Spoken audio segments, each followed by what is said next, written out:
我叫沈知薇。3年前，我以太傅之女的身份嫁入定北侯府，人人都说我嫁给了爱情，殊不知我嫁给了一座冰窖。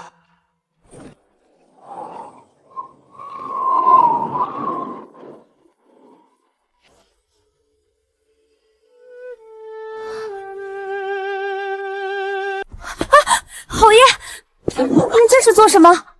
滚出去！夫人熬了3个通宵为您赶制战袍，您怎么能……我让你滚出去！清河，退下。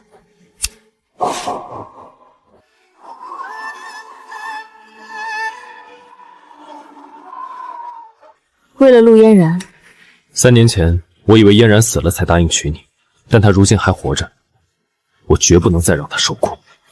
所以，这定北侯夫人的位置，我必须让下来。你若是安分签了，我可以保你衣食无忧。衣食无忧，改和离吧。说什么？侯爷另娶，我另嫁，两不相欠，岂不体面？沈知薇，你别得寸进尺。侯爷错了。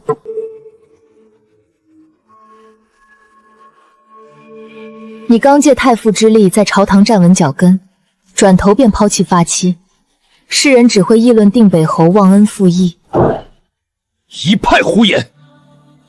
逼走发妻，他陆嫣然进门就是鸠占鹊巢。你威胁我？我是在帮侯爷。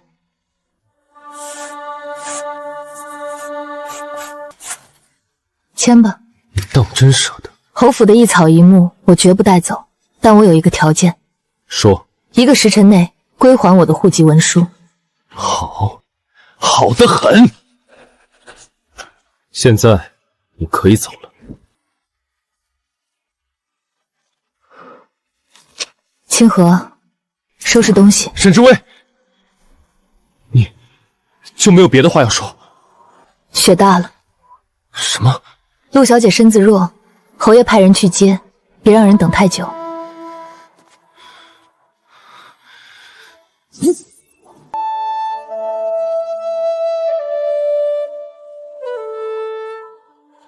大少奶奶，老夫人有令，走可以，但身上的东西得一件件留下。老夫人怕您一时想不开，带走什么不该带的东西，这盒子得让老奴亲眼瞧瞧，才好放您离开。张嬷嬷，你太过分了，这是我们夫人的私产。私产？进了侯府的门，什么东西不是侯府的？一个被侯爷扫地出门的下堂妇，还摆什么主母的谱？可不是，3年都没捂热侯爷的心，也是可怜。你们欺人太甚！你说的对，这侯府的东西，我确实不该带走。哼，算你。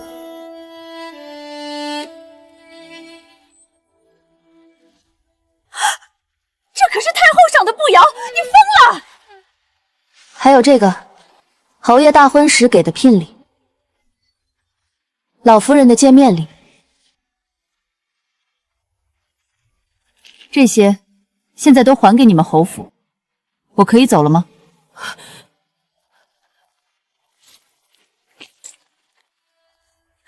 侯爷他们怎么能这么对你？这3年，清河，我已不是侯夫人，我扔掉的是枷锁，是与侯府最后的纠缠。此后山高水长，我与他始生不复相见。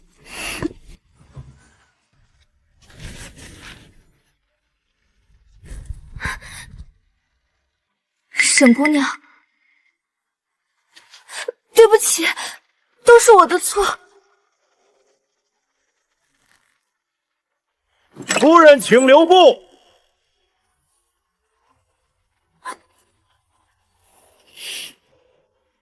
老夫人有令，命您前往松鹤堂问话，谁敢放他走，打断狗腿。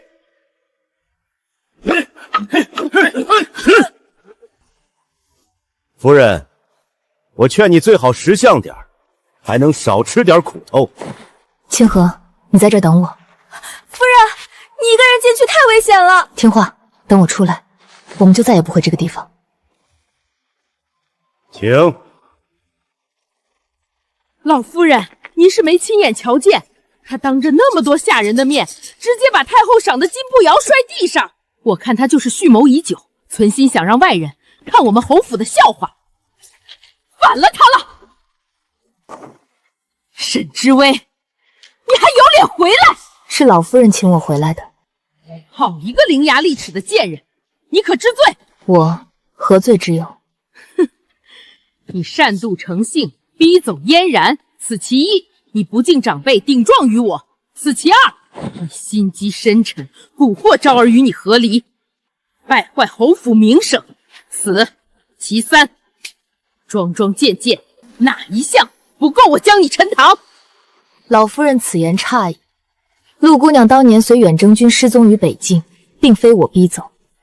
若说擅妒，我为侯爷操城后院3年，他心中却还装着别的女人。这擅妒二字从何说起？我自嫁入侯府，晨昏定数，从未缺席。倒是老夫人这3年，可曾给过我一日好脸色？大胆！你一个被休的下堂妇！至于第3点，我与侯爷和离已是自由之身，您又是以何身份向我兴师问罪？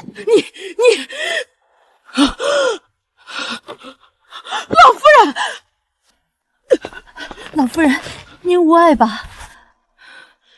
沈知薇，你的眼里还有没有我这个长辈？老夫人，这是我最后一次以晚辈的身份向您行礼，言尽于此，告辞。沈知薇，站住！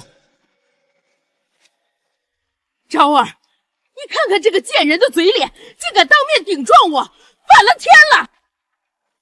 侯爷，这等不知天高地厚的下堂妇，就该家法伺候。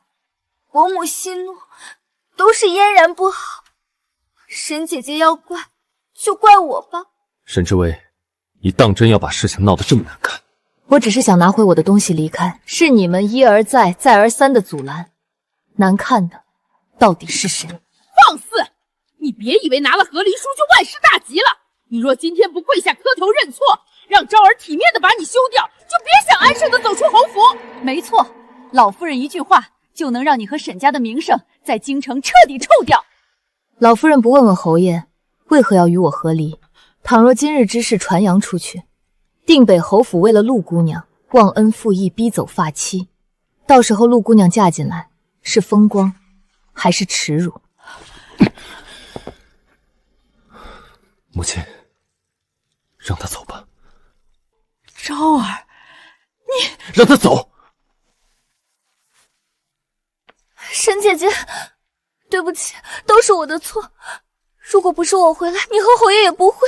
你不必道歉，一个活在男人回忆里的影子，还不配被我当成对手。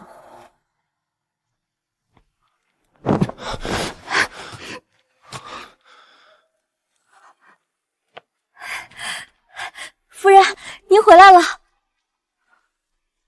终于走出来了。我们现在回太傅府吗？老爷要是知道您受了委屈，定会为您做主的。不去。那我们去哪儿？朱雀街，知微阁。我不想让爹娘担心，更不想让任何人觉得我沈知微是一个离了男人就活不下去的弃妇。夫人，您……清河，以后叫我姑娘，或者东家。东家。走吧，以后的路我要自己走。反了他了！我老婆子活了大半辈子，竟然被一个下堂妇踩脸上作威作福。夫人，伯母息怒，若是嫣然死在北京，也不会生出这么多事端。不怪你，当初是我把你弄丢，才让他抢了你的位置。顾昭哥哥，走，你刚回京，我先送你回房歇息。我们走吧。好。张嬷嬷，老奴在。去查查那个贱人到底去了哪儿，我要让他知道得罪了侯府是什么下场。老夫人放心，老奴定会让他在京城声名狼藉。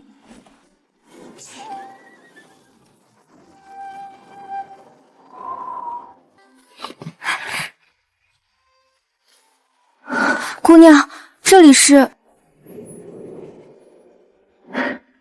我们的新家。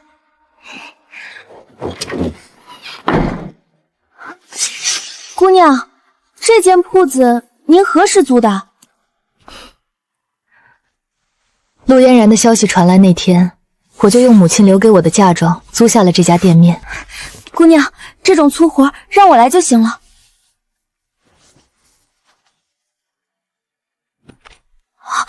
天哪！姑娘，这些绣品都是您这3年留下的珍品。清河，把店铺收拾出来，顺便去买些上好的丝线和布料。我要再给知微阁做一张招牌。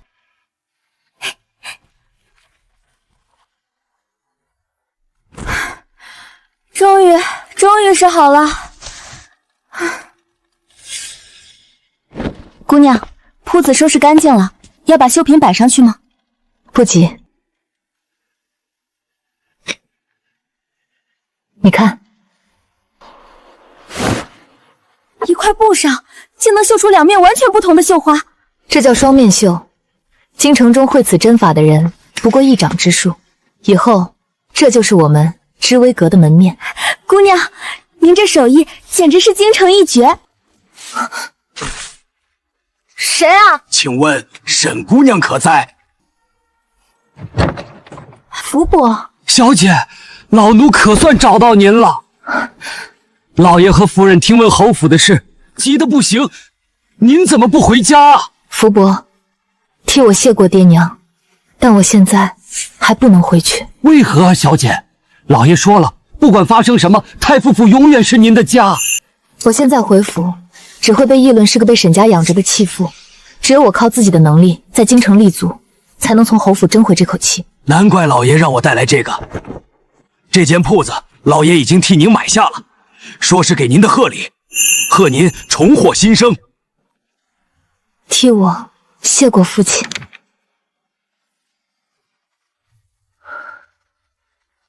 从今往后，我不再是谁的妻子，谁的儿媳，而是知微阁沈知微。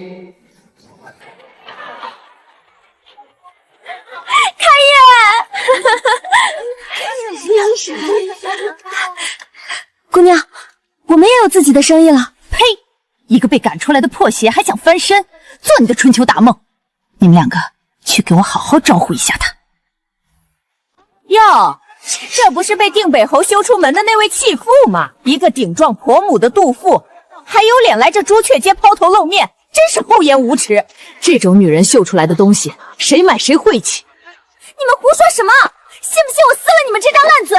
不守妇道的东西还不让人说了？就是，你跟你主子还是早日割发做泥，给自己积点德吧。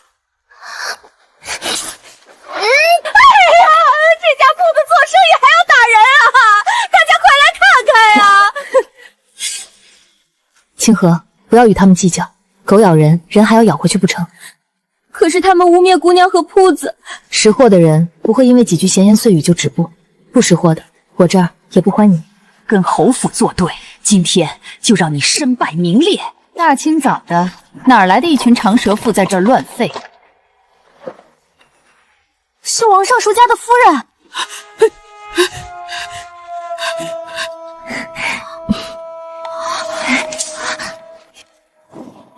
买不起里面的绣品，就别围在这儿碍眼。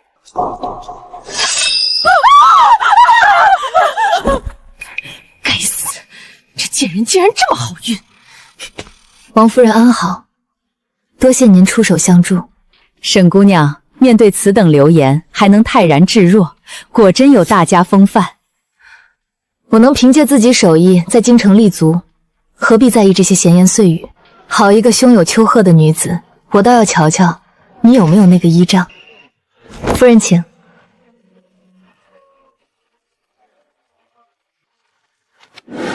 天啊，这针脚怎么这么细？这颜色简直像画上去的一样。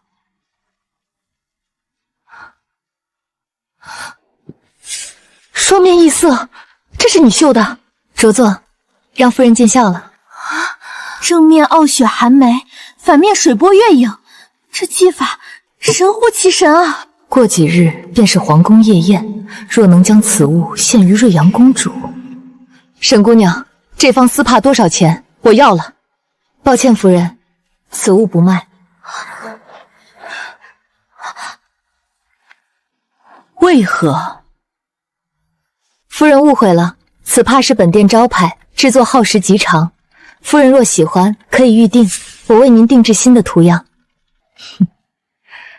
不卑不亢，这寒梅确实当得起招牌。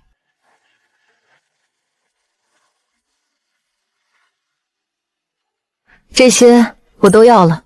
沈东家，你这手艺绝不该埋没在流言里。这间铺子我记住了。王夫人都看好这些手艺，咱们也买些吧。真是啊，这里来，这是。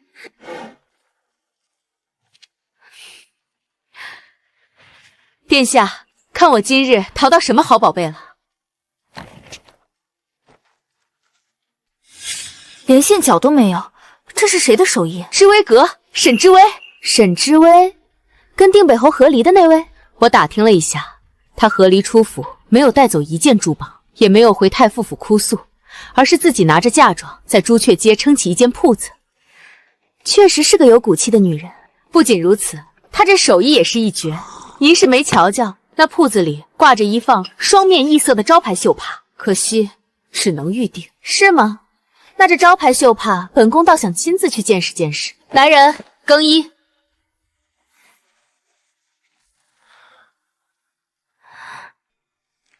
阿昭哥哥，怎么了？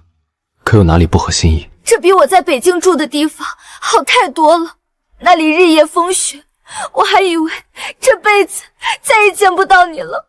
都过去了，以后这就是你的家。你好生歇息，我还有军务处理。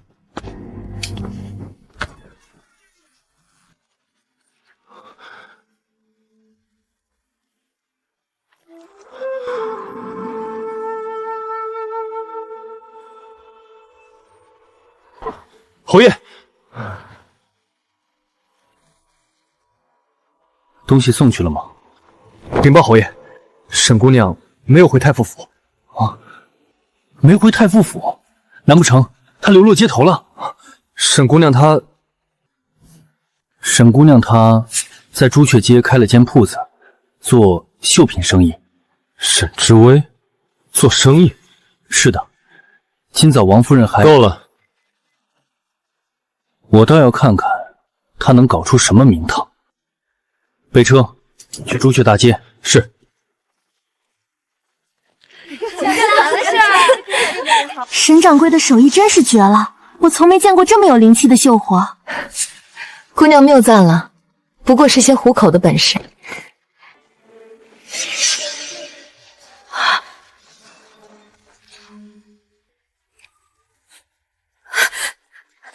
姑娘，侯爷来了。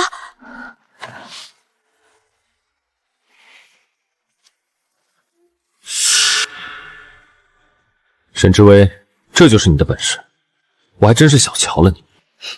侯爷说笑了，若不是您赐我和离，我这点微末的本事，恐怕就烂在深宅大院里了。所以，你早就在等着今天。我只是托陆姑娘的福，得到了自由身。说起来，还要多谢侯爷成全。沈知微，你现在的身份说这种话，简直不知廉耻。我凭自己的双手养活自己，何来廉耻一说？原来沈姑娘是和离啊，我还以为这位沈姑娘看着还挺有风骨啊。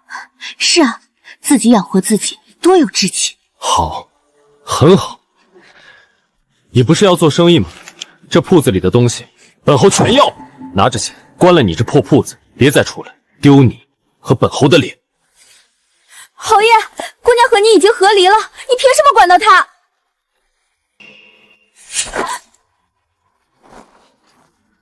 侯爷，知微阁的绣品只卖有缘人，不卖碍眼的人。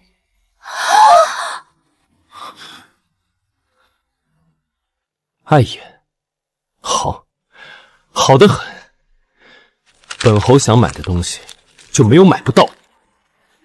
长风，清场。是。定北侯府办事，闲杂人等退避。快走快走！侯爷发怒了，可惜了，这铺子怕是保不住了。既然你不肯关门，那本侯就替你关。长风，把铺子里的绣品全部给我收走。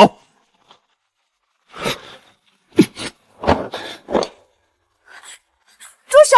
你们这是强买强卖！侯爷，你这样做就不怕丢了定北侯府的体面？体面？你顶着本侯前妻的名头抛头露面，做这等低贱的淫荡，才是丢了本侯的体面。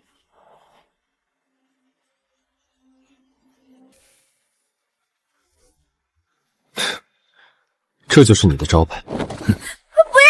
你们这群强盗，快放开我！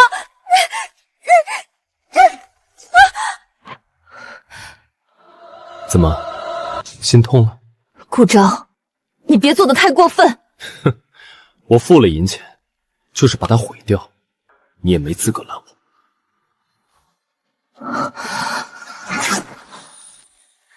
娘的招牌，姑娘绣了好久才绣好的，你凭什么？你不愿意卖，本侯就毁了它，大不了多赔点钱就是了。顾昭，这铺子我开定了，你砸一次我便见一次。你撕得了这方绣帕，撕不了我沈知微的骨头。那我就多砸几次，看看有谁敢和我侯府作对。长风，把这些碍眼的架子全给我砸了！是。不要！瑞阳公主到！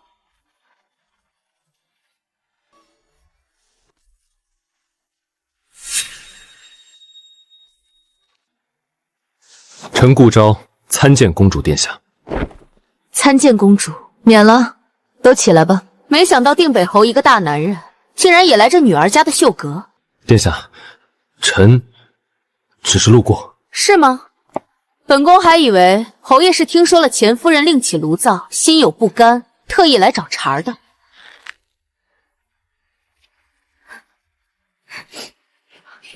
定北侯好大的威风，天子脚下横行霸市，把京城当你家后院了。臣无意冒犯殿下，但沈知微借着侯府钱夫人的名头招摇过市，实有不妥。殿下，您女自开业至今未提侯府半个字，反倒是侯爷的人屡次纠缠，才闹得满城皆知。堂堂定北侯竟然如此对付一个弱女子，你可认错？臣知错。既然侯爷知错，还请把抢走的绣品悉数归还。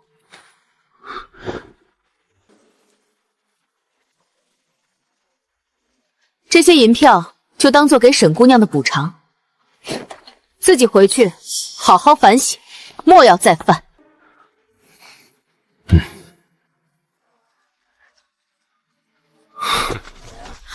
定北侯来找前妻麻烦，竟然被公主撞见了，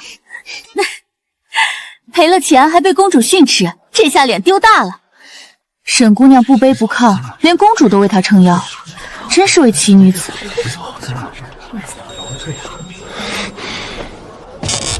3年来，他从来对我都是低头顺目，今日竟然敢这样反抗我。瑞阳公主怎么会和他在一起？难道他这3年都是在演戏？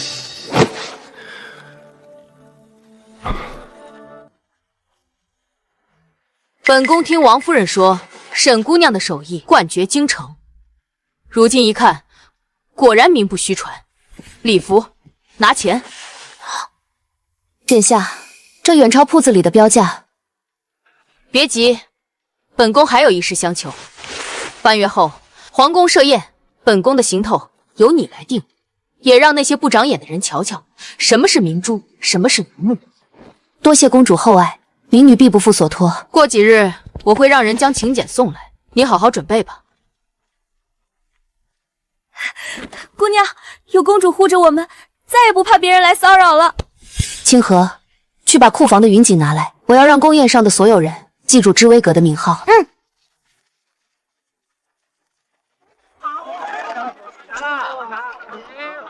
让让！我家夫人指明要公主同款香囊，别急别急！我家夫人指明要公主同款香囊。别急别急，我们上新府可是昨日就交了定金的。大家排好队，每人限购1件，跟我进去挑选。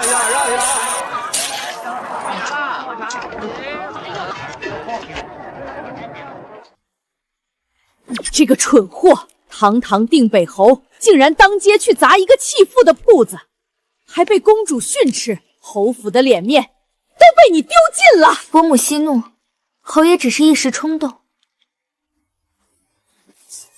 冲动？被一个女人牵着鼻子走，现在满京城都在看我们侯府的笑话。侯爷也是为了侯府的脸面，谁知道沈姐姐竟然如此不讲情面，不仅攀上了公主殿下，还故意让侯爷难堪。他就是存心想看我的笑话。事情都到这个份上了，现在说这些还有什么用？伯母，侯爷，其实嫣然倒是有个主意。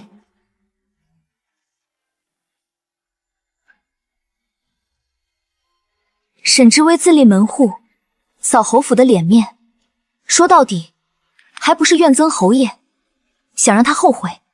我们不如尽早搭办婚礼，再送一份喜帖去知微阁。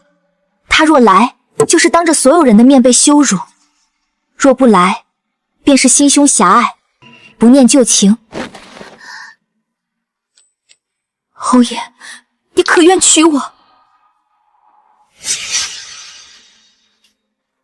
还犹豫什么？如今沈知微攀上了公主，若不杀杀她的锐气，侯府如何在京城立足？难不成你还对那个弃妇余情未了？母亲做主便是。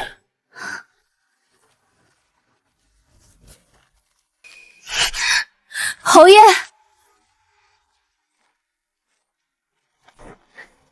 侯爷，你要是还念着沈姐姐，嫣然，愿意让她回来，只是嫣然除了侯爷，再无去处，只求侯爷留我做妾。嫣然，我会娶你的，不要多想。我去处理军务，你陪着母亲。沈知微，你都走了还要和我抢侯爷，真是阴魂不散。伯母，侯爷答应了。既然如此，这事儿就这么定了。张嬷嬷，赶紧找一位大师，为昭儿和嫣然补个最近的吉日。遵命。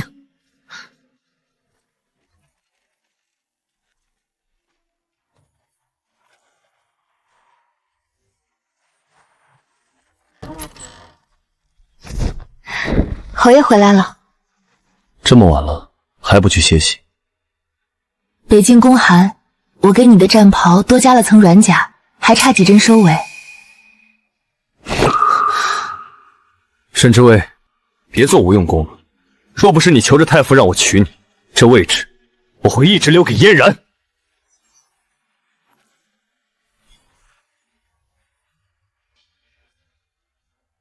嫣然说的没错，他爱我入骨，做这一切不过是想让我后悔罢了。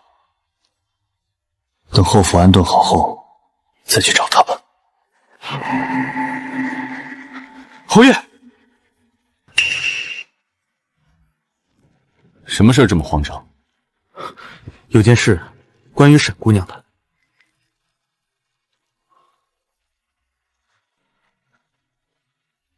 说。沈姑娘以瑞阳公主特邀贵客的身份进了明日宫宴名单。什么？她去宫宴？如果她和皇室搭上关系，给我找一套新的布衣，还有斗笠。侯爷，待会儿入夜风大，您的腿疾。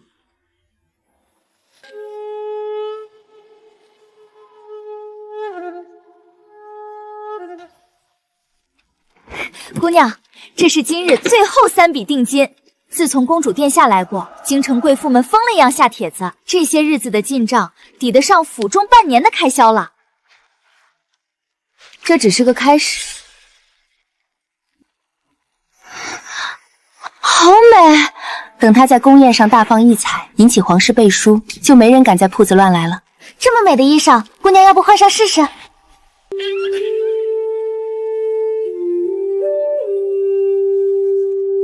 小姐，这宫宴服真好看啊！我多久没这么笑过？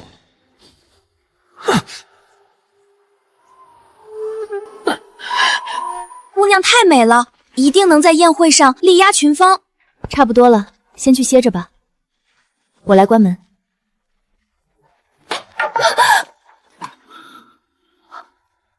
顾昭，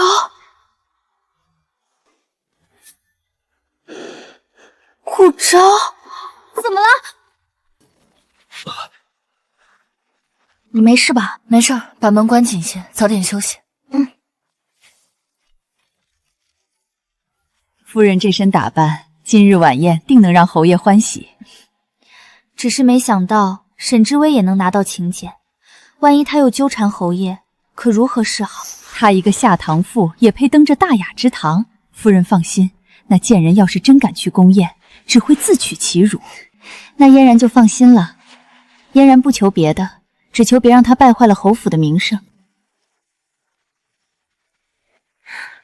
顾昭哥哥，嫣然这身打扮可还妥当？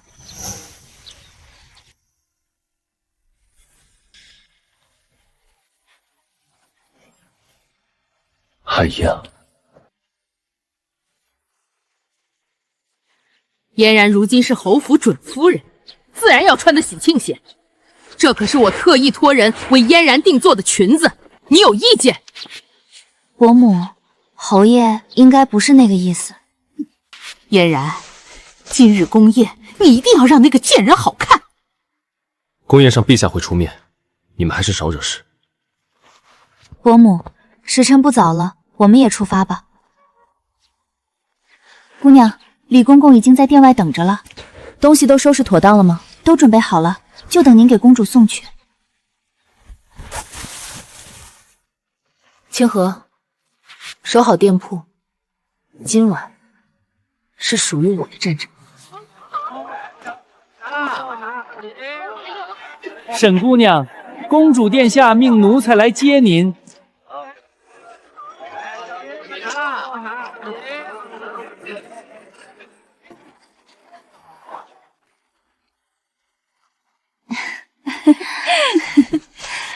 陆姑娘这身料子是上等的流光锦吧？定北侯对姑娘真是用心。是啊，这种做工和料子，平时我可舍不得。伯母偏爱，侯爷也由着我性子胡闹罢了。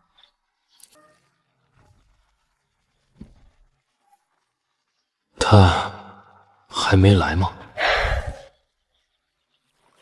那是谁？好美的裙子啊！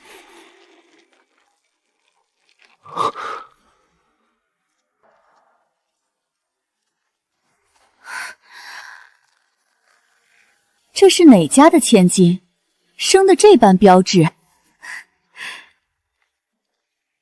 沈姐姐，你托公主的关系入宫，是还想见见侯爷？不是，那你打扮得如此好看，可是有新的意中人了？你，陆姑娘，我与侯爷和离本就再无瓜葛，你却屡次提起此事，侯府没教过你规矩吗？沈姐姐，你为何总是这般咄咄逼人？放肆！你一个下堂妻，谁给你的胆子质问侯府夫人？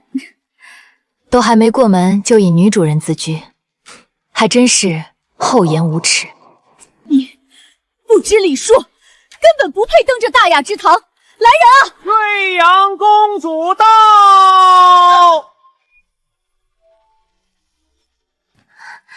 臣女参见公主殿下。本宫的客人，什么时候轮得到你们来智慧？殿下恕罪，臣妇不知沈姑娘是殿下的贵客。不知，本宫看你们是仗着别人的事，忘了天高地厚。殿下息怒，嫣然她一时失言。哼，定北侯，管好你的人，再敢出言不逊，本宫绝不轻饶。是。很漂亮，今日你就跟在本宫身后，谁敢给你脸色，就是打本宫的脸。多谢公主。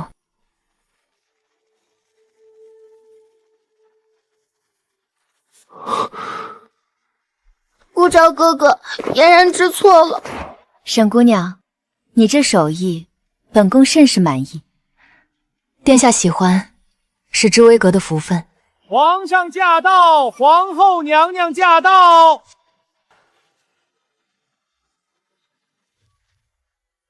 接着奏乐，接着舞。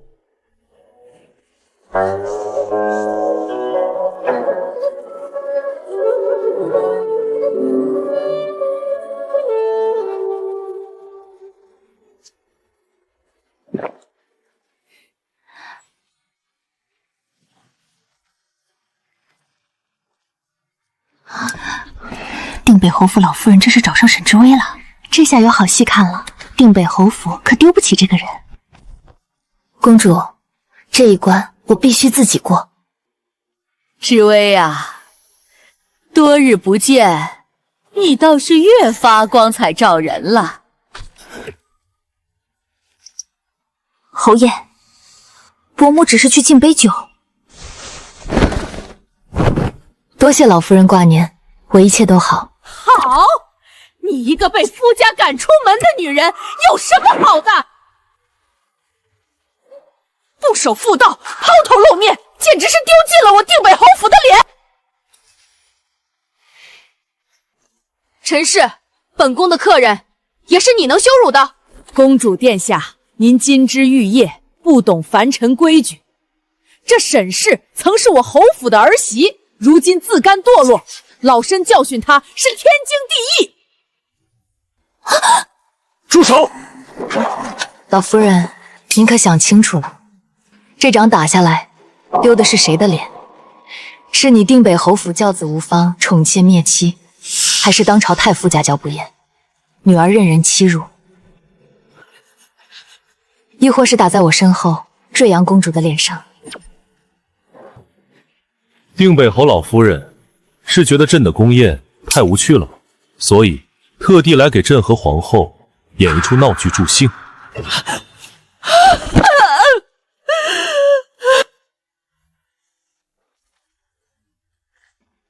请皇上息怒，家母只是酒后失态，绝无对宫宴不敬之意。皇上息怒，臣妇万万不敢。既然不胜酒力，来人，将陈氏带出宫宴，行刑酒吧。饶命！饶命！臣妇知错了，求皇上恕罪。皇上！沈家有女，心有丘壑，不堕青云之志，朕心甚慰。赏知微宫所绣之物为宫中御用，另赐黄金100两，锦缎100匹。御用，那可是内务部才能定的规矩。这沈知微还真是一步登天了。他竟真的靠自己做到了这一步。安静，沈知微，你可愿入宫为女官，掌管上宫局？掌管上宫局，这个职位虽无品阶，却有实打实的权利。多少世家贵女都梦寐以求的位置，皇上竟然给了一个下堂妇，这可是天大的荣宠。怎么会这样？那个贱人，他凭什么？他要是做了女官，还会听我的吗？不对，皇上是想利用我，可若不接，多谢皇上厚爱，只是民女恐难当此大任。沈知微，没想到你自己竟然自己找死，竟然敢违抗圣命。哦，这是为何？民女出身太傅之家，知一女子立身之本，在德在才。上宫局长事，执天下女红织造，关乎恭维体面，皇家颜面，非德高望重、深谙宫规之人不可担之。民女虽有几号手艺，却无半分宫规根基，若仓促受任，恐负皇上圣恩。所以你是不愿替朕分忧了？民女不敢应此封赏。是啊，不过，皇上看得起民女的手艺，知微阁愿为宫中免费提供1年御用绣品，以报皇上垂怜之恩，以表臣女赤诚之心。沈知微，你比朕想象中更通透。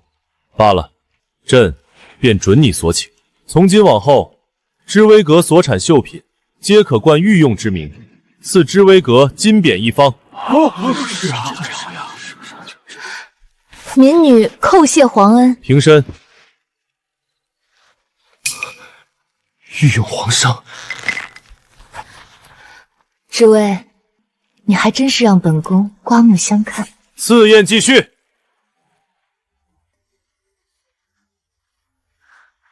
阿昭哥哥，我们回府吧。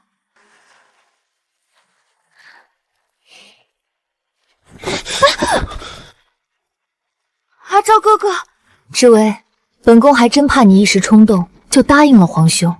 那上宫局可不是什么好地方，宫廷的水深得很。我明白，皇上是想用我来敲打定北侯府，同时昭示他的惜才重才的君王形象。但比起做别人的棋子，我更喜欢自己执棋。你这性子，本宫真是越来越喜欢了。什么人？知微，我有话想跟你说。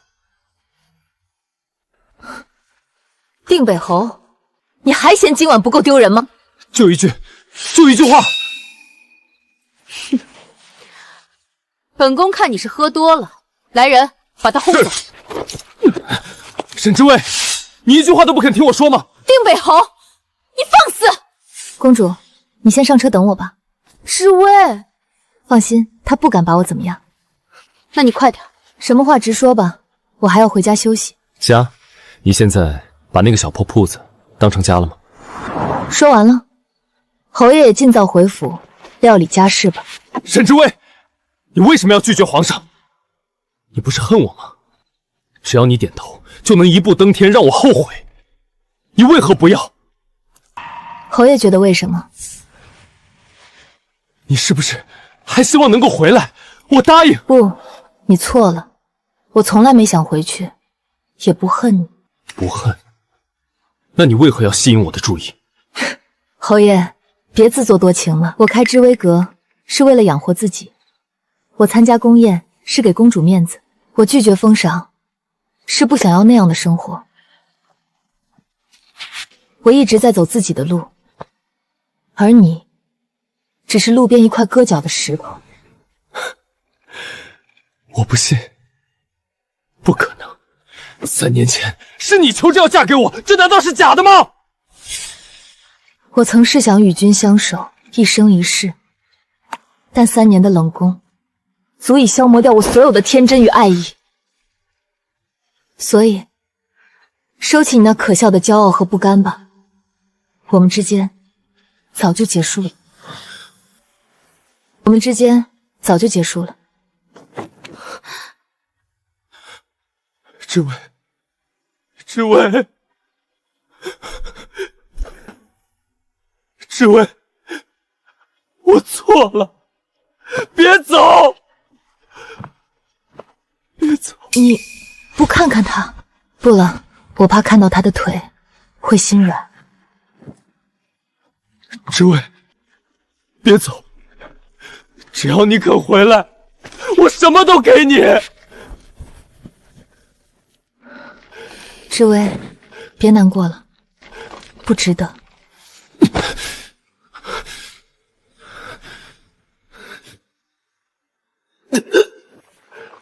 我难过的是我那死去的3年青春，和那场无人问津的一厢情愿。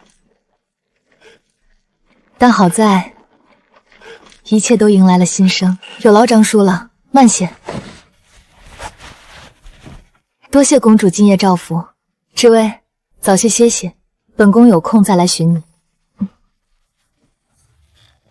姑娘，您可算回来了，今晚宫宴没受欺负吧？没事，先进屋吧。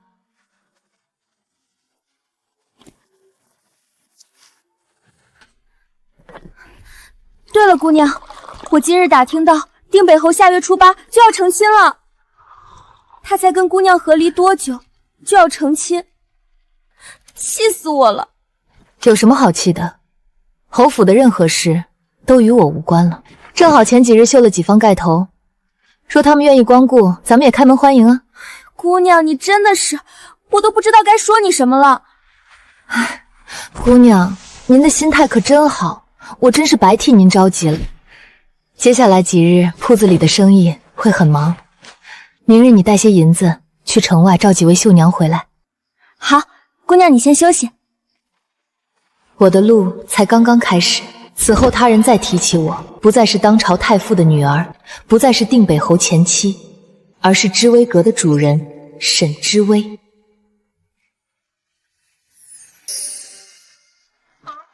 我的天啊，竟然是皇上赐的牌匾！知微阁的东家手艺竟然得到了皇上认可，今日必须抢到一方。将王押金的先进，其他人再等等，店里人太多了。伯母，该喝药了，不然您受了杖责，身子如何受得住？都是沈知微那个贱人，若不是他，侯府怎会落到这般田地？母亲，昭儿最近又在忙何事？怎么不见他来？侯爷这几日一直待在书房，不肯见人。伯母息怒，您现在的身子经不起折腾。哼，扶我起来，我要去见这个不成器的东西。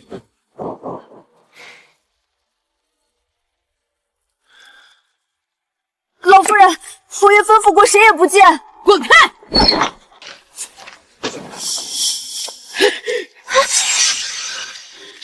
逆子！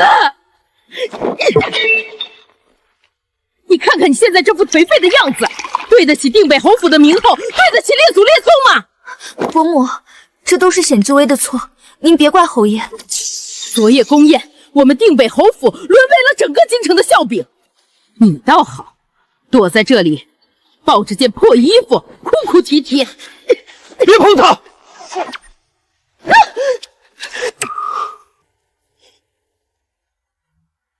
哎呦，我的腰！还给我！那件战袍究竟是……你这个逆子，一点流言蜚语就让你丢了魂，还有没有点出息？伯母息怒，当心气坏了身子。昭儿被那个贱人气成这样，可如何是好？伯母，侯府最近不太顺利，不如提前筹备婚事，用来冲喜。老奴见过夫人。王管事，大婚的喜帖都备齐了吗？回夫人，连夜赶制，全都写好了。这张你亲自送去。这是送到知微阁的，夫人，这一日夫妻百日恩，我和侯爷成亲，请他来喝杯喜酒又怎了？可老夫人那边……我和伯母说过了，你尽管去送。明白，老奴一定把这事儿办得漂漂亮亮。啊，终于忙完了。姑娘，您听见外面的动静了吗？什么动静？定北侯府啊，好几个夫人小姐都在聊他们的大婚请柬。那个陆嫣然鸠占鹊巢还这么高调，呸！这种事不去理会就行了。那他们大婚那天，咱们就在铺子里听着他们锣鼓喧天吗？不然呢？难不成还要我亲自上门去喝杯喜酒？沈东家可在？咱们夫人给您送喜帖来了。我没听错吧？他们还有脸来送喜帖？走吧，出去见见。姑娘，这摆明了是来膈应人的。越是关门，越显得我在意，倒不如见招拆招，反击回去。这定北侯府也太损了，大婚给前妻送喜帖，就是，这不是往人心窝子上捅刀子吗？沈东家，老奴奉我家夫人之命，特来送喜帖。闭嘴！我们知微阁不欢迎你们。我可是奉了定北侯府陆夫人的命，你一个丫鬟也敢阻拦？你家侯爷才和离几天，就急着办喜事，你们不要脸，我们还要做生意呢。话不能这么说，我家夫人宽宏大量，都说一日夫妻百日恩，不去计较过去的事。难不成沈姑娘还念念不忘，别有心思？你这是强词夺理。老奴可没这个意思。沈姑娘还是接了这喜帖吧，否则明日他人如何议论，可就不好听了。姑娘，我们不接。他们就是纯粹恶心人。您可是皇上认可的御用大将，谁敢议论你？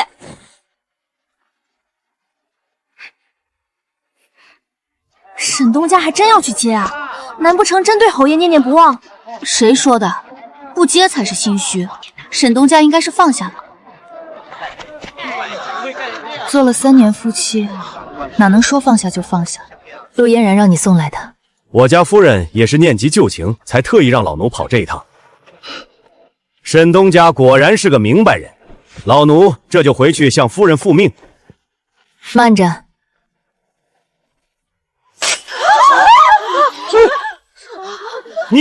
你竟敢！你怎敢如此折辱侯府颜面？这可是夫人亲你的喜帖。回去告诉你家主子，定北侯府的酒我嫌脏。沈东家胆子也太大了，竟敢当街撕碎定北侯府的喜帖。我要是被休出家门，可没他这份骨气。清河，送客。听见没？拿着你的破纸，滚出我们知微阁！把他给我拦住！你们要干什么？王管事，光天化日之下，你是想当着所有人的面砸了皇上赐予的招牌吗？休要血口喷人！我今日只是为侯府要个公道。我家夫人好心请沈姑娘喝杯喜酒，只是想体面的寻得一份祝福。你何至于如此辱我侯府？难不成你是见不得侯爷另娶新欢，旧情难忘？人家要真想求个祝福，确实不至于。这种事，沈东家心里有怨气，也是人之常情。沈知微，你就算有几下手艺入得了皇上的眼，德行有亏，照样遭万人唾弃。体面？你们若真是求个体面，就不会如此大张旗鼓。他这样送来喜帖，是炫耀还是羞辱？谁看不出来？仔细一想，确实如此。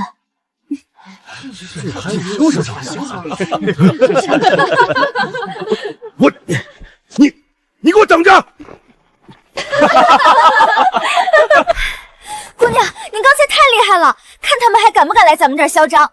把门口打扫干净，别让这些垃圾碍了客人的眼。沈姐姐，等一等！怎么回事？还来！沈姐姐，沈姐姐，对不起。今日之事是府里的管事会错了意，才把弄得如此难看，绝非侯爷与我的本意。我知道姐姐心里有气，求姐姐原谅我这一回。装什么可怜？快放开我家姑娘！夫人，沈姑娘，我家夫人身体孱弱，昨夜更是受了风寒，是强撑着身体来向您赔罪，求您别再为难她了。你们跑到知微阁门前闹事，还是我们的不对了。沈姐姐，喜帖之事是我没教好下人，若姐姐心里有怨，冲我来便是，不要再误会侯爷，不要再恨侯府了。堂堂侯府准夫人，病着身体都要跑来赔罪，怪可怜的。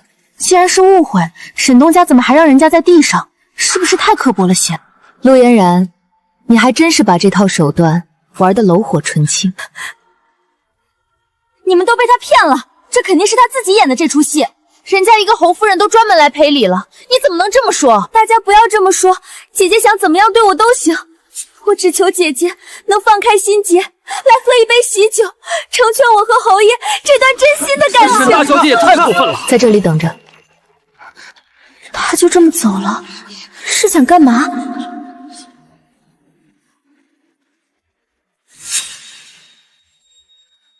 陆姑娘，快起来吧。沈姐姐，你原谅我了。你我之间能有什么恩怨？我当然是愿你和侯爷走到一起的。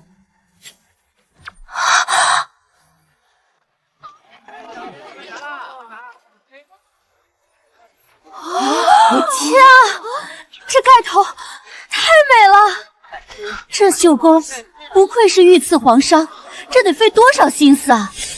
侯爷娶你是心之所向，这是我都仿着当初出嫁那方盖头亲手绣制的龙凤呈祥，算是我这个前任最真诚的贺礼。她嫁入侯府那仗，她是想用这盖头让侯爷旧情复燃，还是想抢我大婚的风头？沈姐姐，这太贵重了，我不能收。收下吧，刚刚妹妹不是还求我祝福你们吗？可是，这毕竟是姐姐心血。你若不收，旁人还道我善妒，不肯原谅妹妹呢。沈东家真是大度，连大婚盖头都提前准备好了。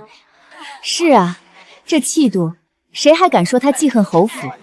那多谢姐姐。陆姑娘，你和侯爷马上成婚，有些琐事我得好好叮嘱你。他有风湿，雨天膝盖疼，你记得给他热敷。早上给他熬碗热粥，他的胃不好。原来沈姑娘这么好，这个时候还在为侯爷着想。这3年，不知道沈姑娘受了多少委屈。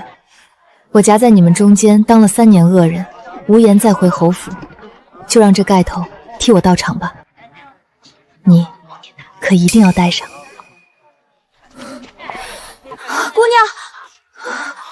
姑娘，你没……你好不容易走出来，怎么又想着侯爷啊？沈知薇，大家，不是。姑娘，您看他那灰溜溜的样子，真是解气。他若安分守己，我自然懒得理会，偏要跑来我面前找存在感，便是自作自受。可惜了那方龙凤呈祥的红盖头，您花了7个日夜才绣出来，真是便宜他了。只要他们以后看到这方盖头，他们中间就永远有一根拔不掉的刺。姑娘，您真是太狠了！我要的不是一时的痛快，而是在他们看不见的地方活得风生水起，恣意潇洒。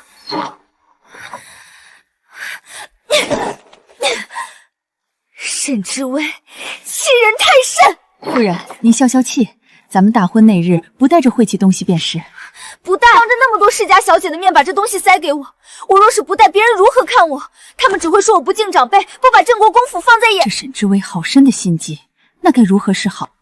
他既然敢送，我就带给他看。我要让他知道，侯爷的心里永远只有我一个人。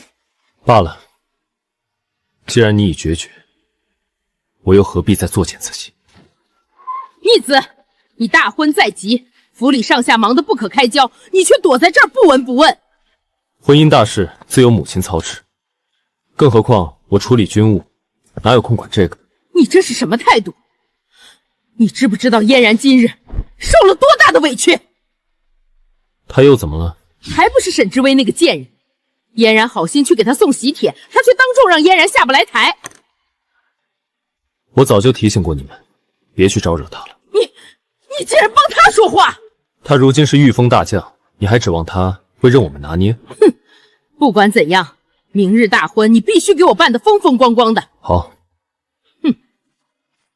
喜帖他会来吗？昭儿，今日大喜的日子，你带着迎亲队伍在京城绕满1圈，让全京城的人都看看咱们定北侯府的风光。后再去朱雀大街的醉仙客栈接嫣然，在知薇阁前敲锣打鼓，让那沈知薇颜面扫地。知薇阁他会是什么表情？孩儿明白。出发！好大的排场，这十里红妆真是阔气。阔气是阔气，就是这迎亲的路线怎么偏偏绕到了这儿？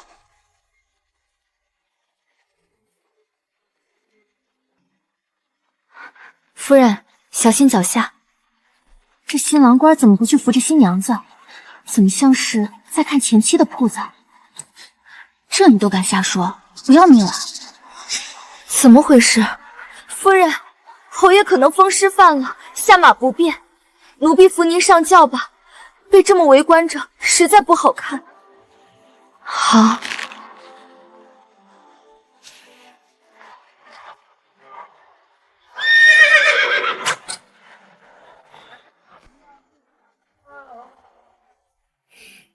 太过分了！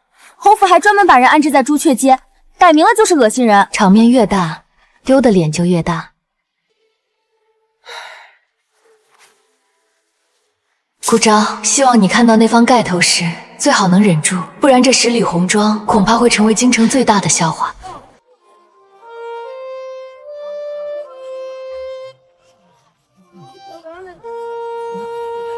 这盖头的绣工怎么看着眼熟？哼，这你还不知道？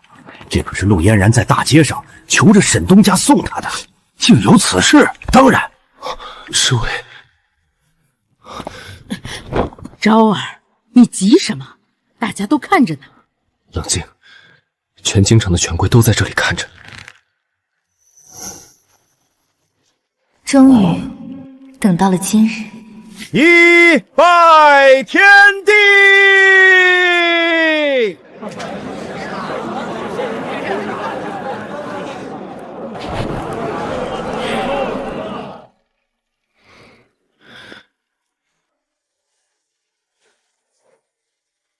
仪时已到，揭盖头。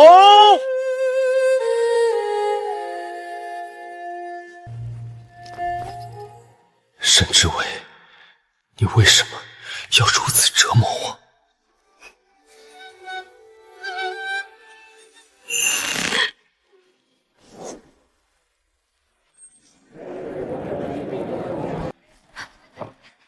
侯爷，该挑盖头了。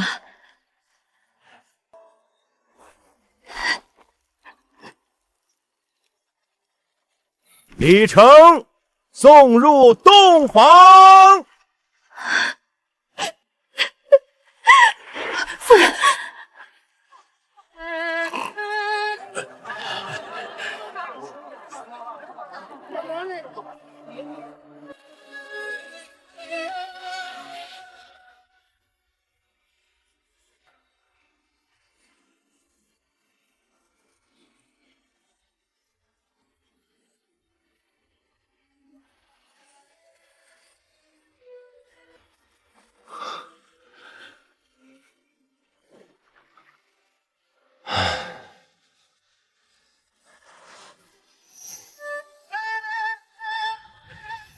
知伟，知伟，知伟，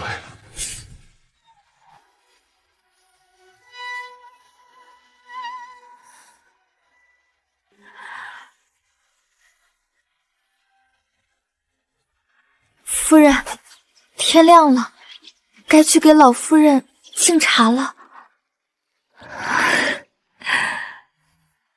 敬茶？我拿什么去敬茶？夫人息怒，她昨晚连婚房都没来过，我敬什么茶？夫人保重身体啊！侯爷定是被那沈氏气糊涂了。闭嘴，别给我提他！全京城都在看我的笑话，看我这个侯府夫人的笑话。他甚至看着地上的那方盖袍，都不看我。夫人，来人啊！夫人晕倒了，快来人！姑娘，您听说了吗？那侯府新夫人今早连茶都没去给婆母敬，就晕过去了。据说是急火攻心，又受了风寒，请好几个大夫都没用，让她非要来惹姑娘，就是活该。她自己做的苦果，自然要她自己咽。而且昨日新婚夜，还有人在侯府书房听到侯爷一直喊着姑娘的名字，也不知是真是假。唉，不过侯爷也是，早知今日，何必当初呢？侯府的闹剧与我们无关了，把皇上交给我的这幅江山社稷图绣好才是正事。那我就不耽误姑娘了。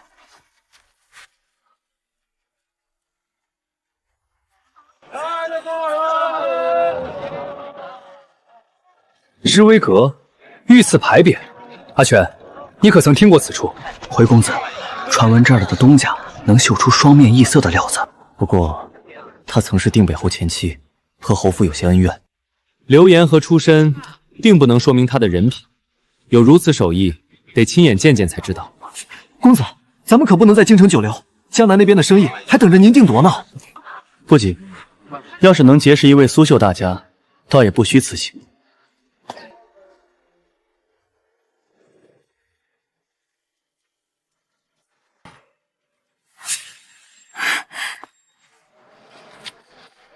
这位公子，您是来选购绣品吗？姑娘好，在下路过此处，久闻知微阁大名，想进来拜观一二。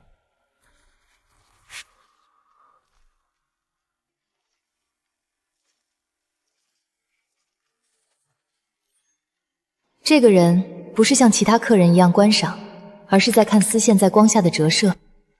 哼，久闻知微阁大名，今日一见，果然名不虚传。哦，公子可曾看出什么门道？你这绣法以线带色，以针作画，将光影与色彩融合，当真是巧夺天工。他竟能把我自己琢磨的绣法说得如此通透，公子好眼力，不知公子如何称呼？在下苏文轩，江南苏家人。江南苏家，天下第一儒商。原来是苏公子，失敬，不知公子来此为何？你这乱针绣法，若能用于更大的尺面、更复杂的题材，必将是传世之作。沈老板，在下想向你定制一幅绣品，但其制作难度堪比登天，你可敢接下？有何不敢？公子可细说此幅绣品的需求。今日贸然拜访，还未准备妥当，明日我将东西带上，再来叨扰。苏公子若不嫌弃铺子简陋，随时恭候。告辞。姑娘，那可是江南苏家的委托，咱们肯定能赚不少钱吧？赚多少都是其次的，他是真正懂刺绣的人，提出的挑战一定不会让我失望。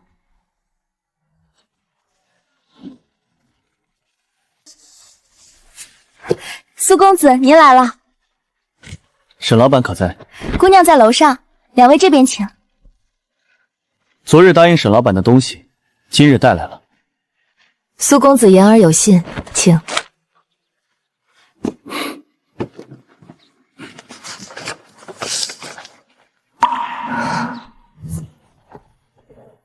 这是一幅江南水道域图，上面标注了江南所有大小河流、湖泊、港口的位置与走向。我想请沈老板将这江南全部水道绣于一幅巨幅屏风之上，我要它精准细致，既能供治水官员参考水路，又要有传世的艺术价值。若将水道图以这种方式做出了，必将是一幅传世之作。这水域繁杂，若用普通材料，恐怕难以绣出水域变化。阿全，打开。这是苏家从江南重金采爆的顶级蚕丝，经过特殊工序处理，其光泽与水面近似。这丝线的折光度竟比普通的湖丝高出1倍不止。沈老板觉得能否用这些丝线绣出不同水域的色泽变化？苏公子，这工期和价钱您打算如何安排？工期不限，价钱随你开，我只要最好的。苏公子通透，这单我知微阁接了。姑娘答应的这么干脆，可是已有思路了？我准备从这漕运主干开始，用深青混杂银灰线，乱针平铺。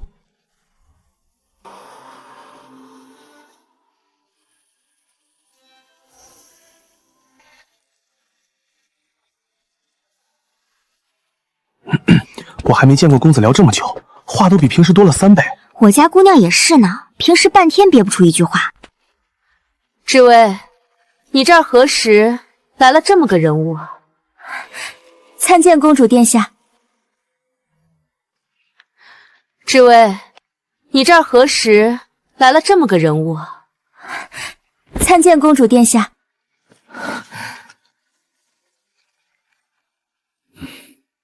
志威，这位公子是谁？回公主，在下苏文轩，江南苏家人，今日来与沈东家商谈生意的。江南苏家。既然公主殿下是来找沈东家的，在下不便叨扰，后续细节改日再议。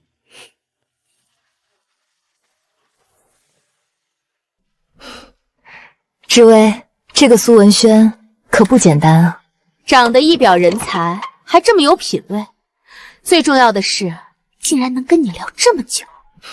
公主，你想多了，我们只是在谈生意，是吗？可本宫看他对你的眼神可不一般哦。公主，您来我这儿有什么事吗？没事儿就不能来找你了，你就不想知道你那前婆母和新夫人现在是何光景？陆嫣然不是病倒了吗？如何？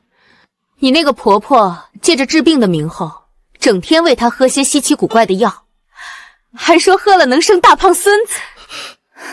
对了，你不好奇顾昭现在怎么样了？他们是好是坏，只不过是公主口中的一个故事罢了，听完也就忘了。夫君，你今晚能留在这里吗？你先把身体养好。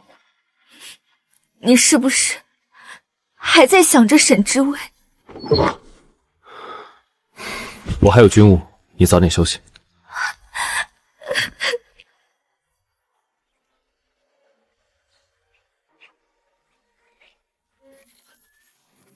侯爷呢？回夫人，侯爷昨夜在书房歇的，天没亮便起了身。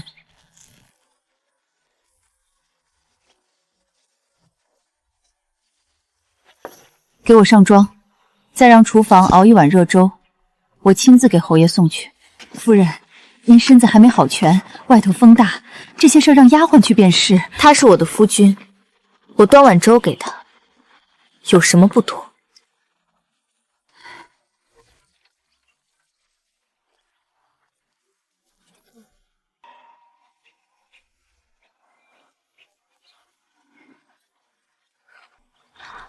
夫君，喝碗粥吧。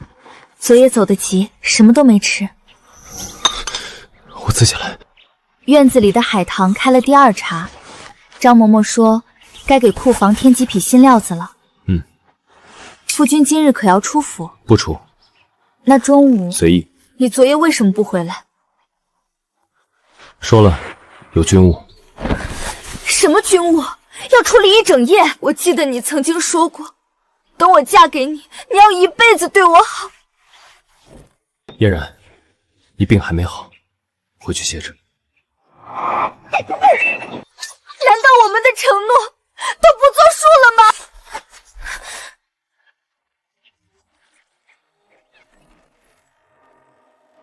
站住！侯爷，禀侯爷，北境急报，何时到的？半个时辰前，800里加急。乌源部近日频繁调动兵马，集结于牢阳关以北30里。探侯探多其前锋已过白水河。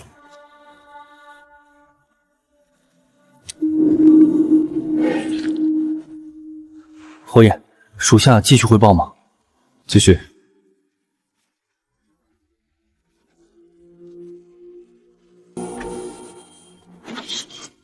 夫人，您的手，这是怎么弄的？得赶紧叫大夫来。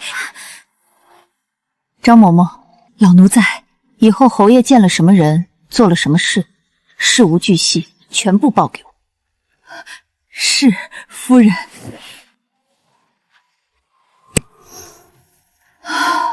也不知道这侯府还能不能待得下去。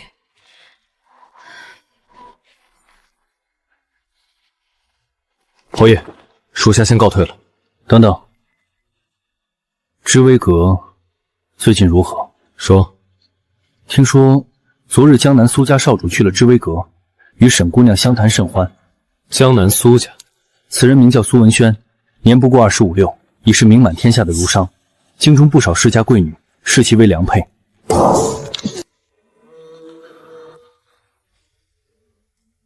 备马，侯爷，这个时候备马。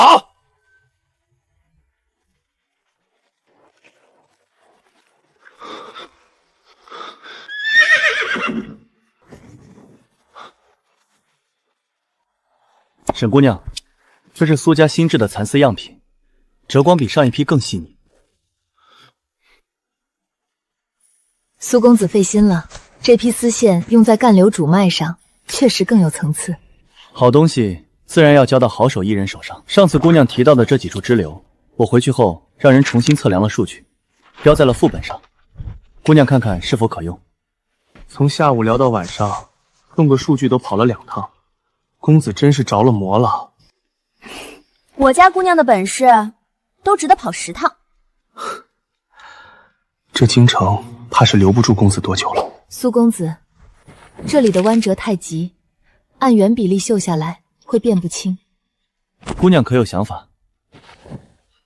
河道可用密针走实，线条紧凑；码头用疏针留白，轮廓清晰。屏风上可用不同绣法标注沿岸码头与季节性水位差异，兼具观赏与实用性。这里还有这里，都要好好规划。一切都听你的。苏公子，这些数据是测绘官提供的，是去年入秋至今年开春的实测。可是光看图纸却辨不出这几处河道的深浅缓急，绣出来的图终究是个死物。那姑娘可愿随我去江南，亲自看一看这水道？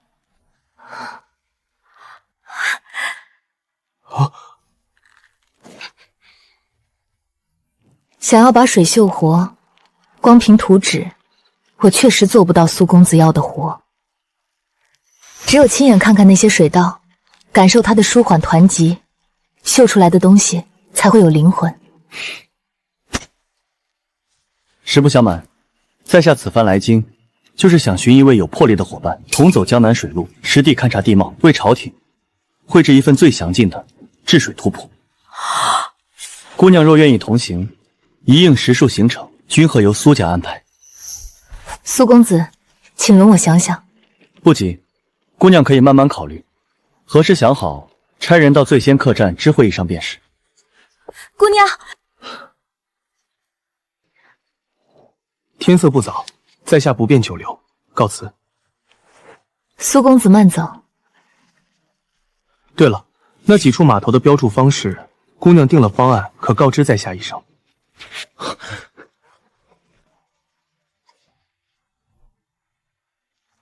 公子，您真想带沈姑娘去江南？一切全凭她自己意愿。江南，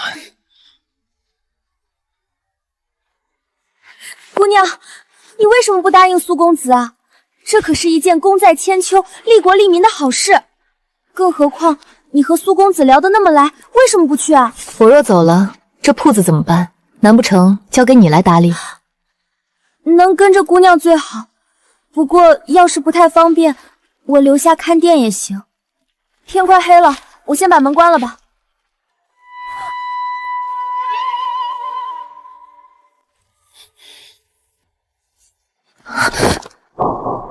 定北侯，你想干什么？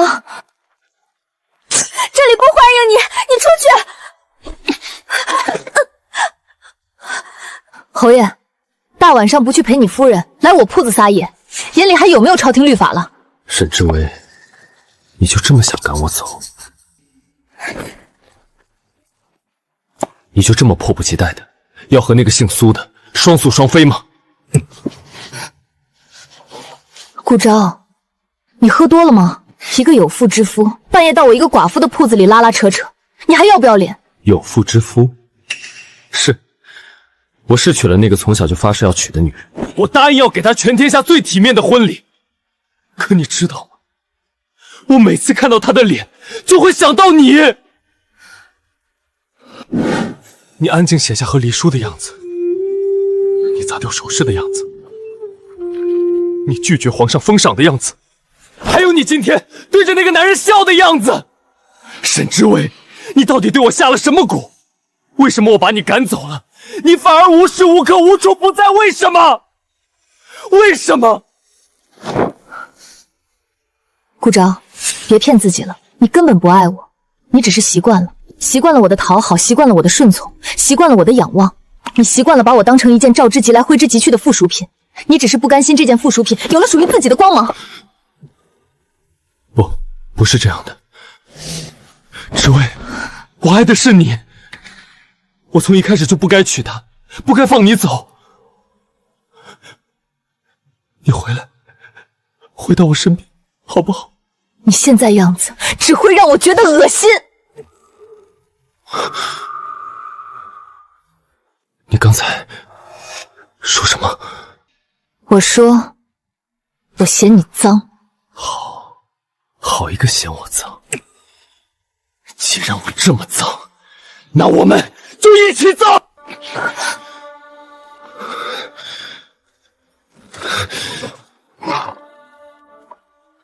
顾昭，你要干什么？顾昭，你最好不要乱来。清河已经去报官了，你想让整个京城都看你定北侯的笑话吗？那又怎样？我的笑话还不够多吗？你对着那个姓苏的能聊那么久，对我就这么不耐烦？他能够尊重我的手艺，认可我的思想，但你除了想要掌控我，还想过什么？是他的。你愿意对他笑，你还要跟他去江南？你心里装的全是那个姓苏的。顾昭，你看看自己现在的样子，哪一点能够与其他人相比？那又怎样？我得不到的女人，别人也休想得到。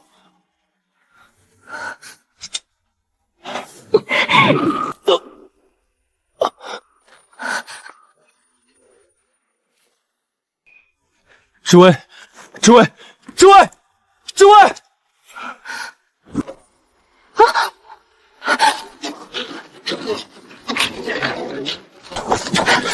你不许走，不许走，你不许跟他走，你只能是我的。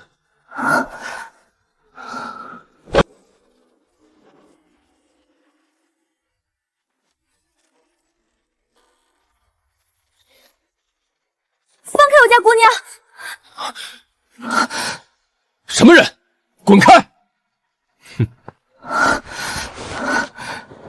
沈姑娘，你还好吗？我没事。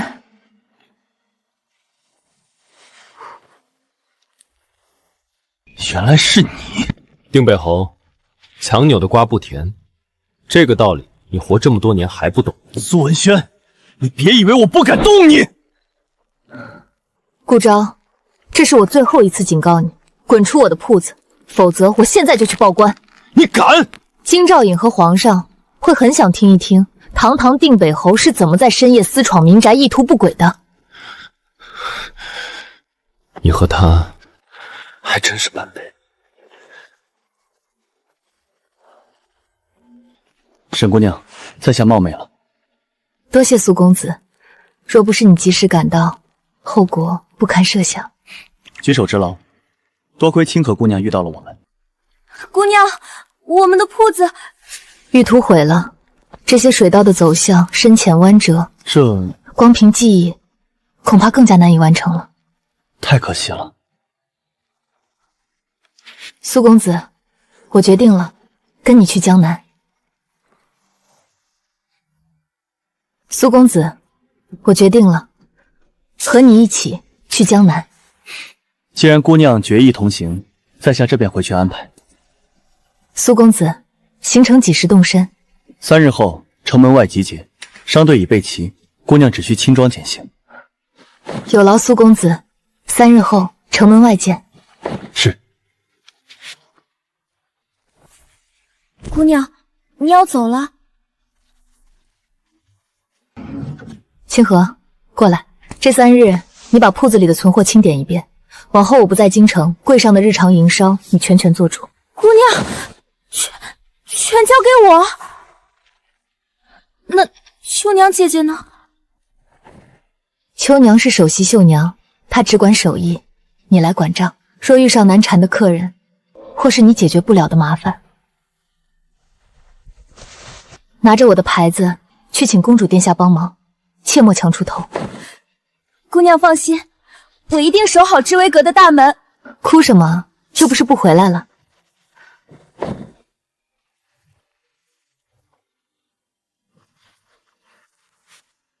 我明日回一趟太傅府，铺子里的残局你带人收拾干净。哦。那些被踩脏的蚕丝直接烧了，不必留着。我明白了。老爷、夫人、小姐回来了。芷薇，快让她进来！女儿给父亲母亲请安。芷薇，你瘦了。母亲，女儿一切都好。回来便好，坐。光影交错，无迹可寻，好图。芷薇，你能靠自己的手艺立足京城，为父为你感到骄傲。父亲谬赞，这幅画是女儿给您和母亲的一点心意。这真假，全京城也找不出第2幅了。父亲、母亲，女儿今日回来，除了送画，还有一事要禀告。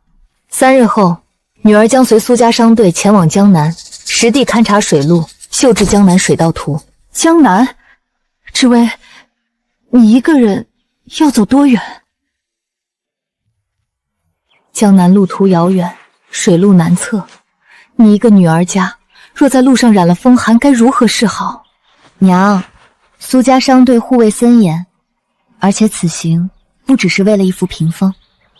江南的水路、码头、风土，女儿都想亲自去看看。绣品若没有活过的痕迹，就只是一块死布。你想清楚了？踏出京城，我可就护不住你了。爹，女儿在京城这3年，靠的也并非太傅府的庇护。您不是常教导女儿，读万卷书不如行万里路吗？好一个行万里路！你有这个志向，为父心中甚慰。此后天高海阔，任汝高飞。让他去吧。既是你爹都点了头，我便不再拦你。路上的一应物事，娘这2日替你备齐。女儿不孝，待此行归来，定在2老膝下好好尽孝。侯爷昨夜是去了朱雀街，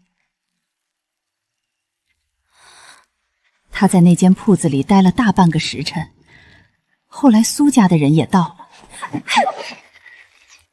沈知微，他都滚出侯府了，还要勾着顾昭半夜去他那间破铺子，他凭什么阴魂不散？夫人息怒，那是侯爷重情义。滚出去！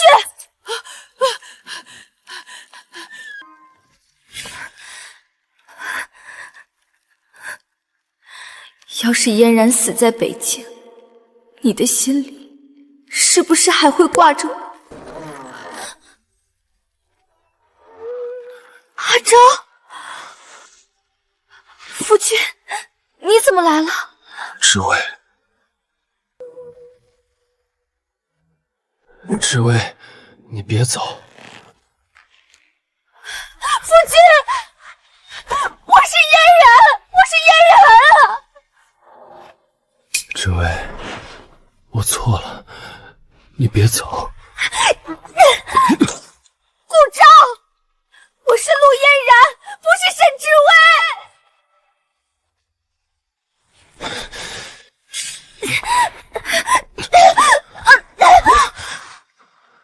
知微，知微，我用尽一切从他手里抢来的位置，从头到尾都是一场笑话。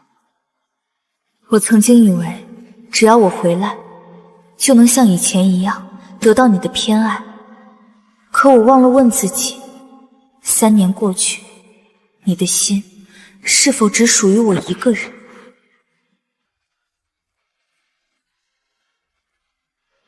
我之前恨透了沈之卫，是他趁虚而入，夺走了本该属于我的位置。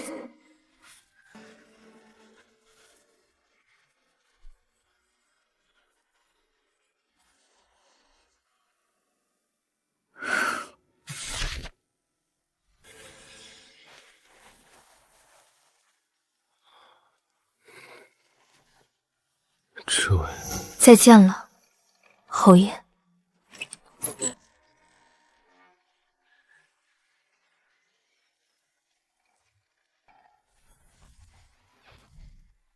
哎呦，侯爷终于歇在夫人房里了。夫人，去哪儿了？这是？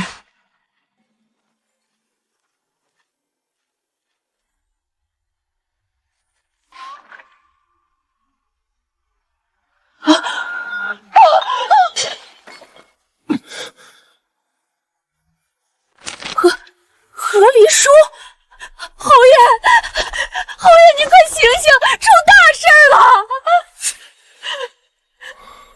夫人她人不见了，留下这个。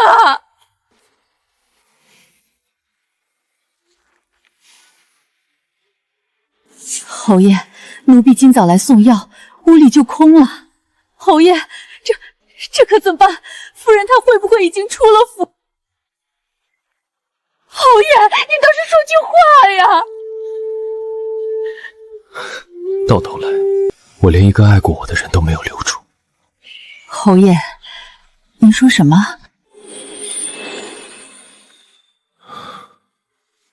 侯爷，侯爷，侯爷，您去哪儿啊，侯爷？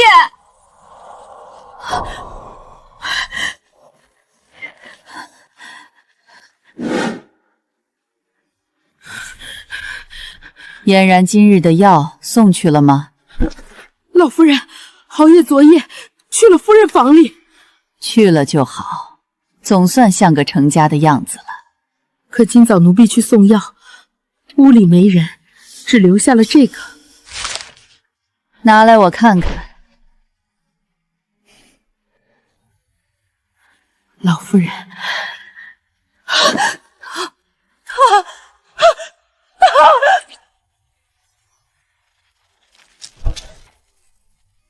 老夫人，来人，快来人，叫大夫，快叫大夫！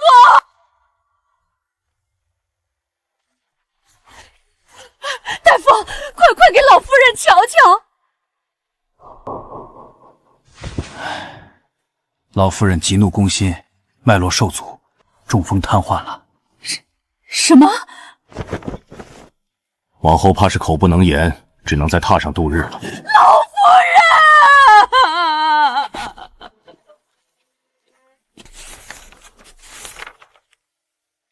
原来你当初是真的不在乎了。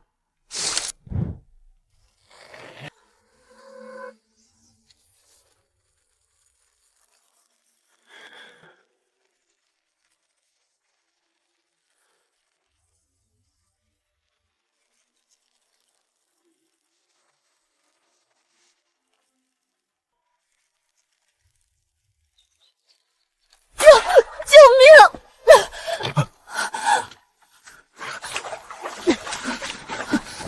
之薇，你没事吧？顾时志，来人，快传大夫！公子只是常年风寒侵骨，又在冰水中浸泡过久，染上了风湿，稍加休养便可恢复。只是日后逢阴雨天，怕是免不了疼痛。顾时志放心，太夫府不会亏待你的。顾公子，多谢你的救命之恩，这是我绣的一点心意。举手之劳，不必挂怀。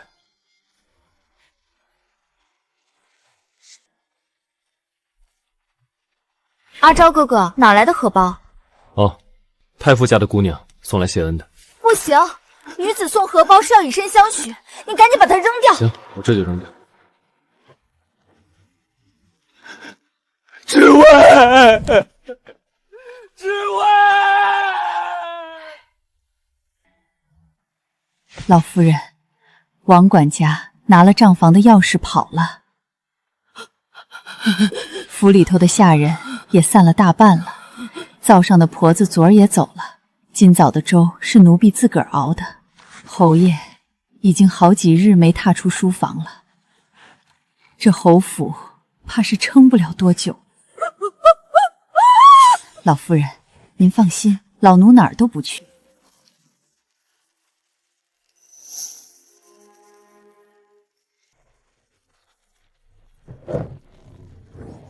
朕听闻，定北侯府这几日可真够热闹的。刚办完喜事不到1个月的新夫人跑了，连老夫人也气瘫在了床上。到底是他们自己作出来的孽，怨不得旁人。定北侯兵权在握，希望他别做出不理智的事就行。皇上，皇上，定北侯他……慢点说。定北侯他身骑重甲进宫，正跪在御书房外面。他自请剥夺在京一切职务，前往北境镇守国门，无诏永不回京。一个心死了的将军，放在北京，倒比留在京城让人省心。去，替朕传句话。皇上口谕，定北侯为国分忧，朕心甚慰。不过北境苦寒，望侯爷好自为之。烦请转禀皇上，侯府上下就此散了吧。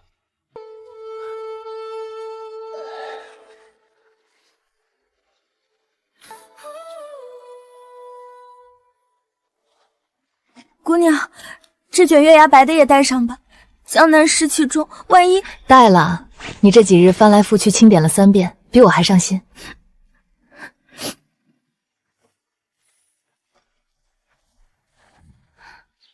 殿下怎么来了？你这铺子还没走空呢，倒先把本宫的心掏空了。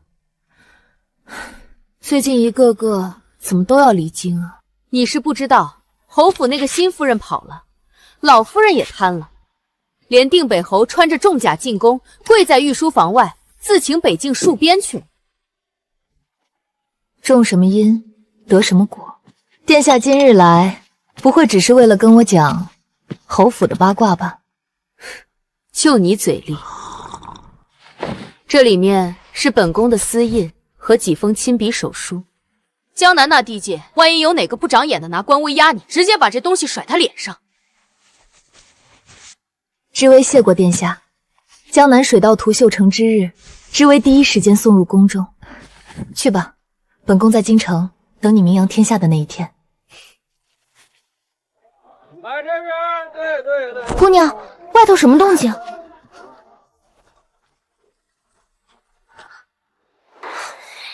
轻着点儿，那箱子里头是夫人备的丝棉被褥，压坏了我拿你们试问。福伯，你怎么亲自来了？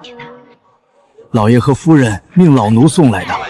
夫人说江南潮湿，给您备足了3年穿戴的干衣。老爷嘱咐老奴，让小姐在外头不要挂念家里。吾家有女，志在四方，家中万事无需挂念，唯望珍重自身，平安喜乐。只为吾儿若倦鸟思归，家中大门永远为汝而开。姑娘，烦请福伯转告爹娘，女儿不孝，待女子功成名就，衣锦还乡之日，再在她二老膝下承欢尽孝。待绣成江南水道全图之时，便是女儿回家之日。老奴一定一字不差的带到。沈姑娘，商队已在城门外候着了，咱们何时动身？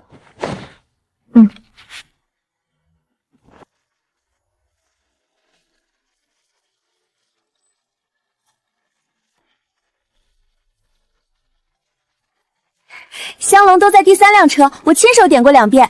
沈姑娘，一切就绪。先沿北关道至岔口，转东南入江南，沿途驿站已知会，补给无忧。苏公子，我们走吧。姑娘，路上保重。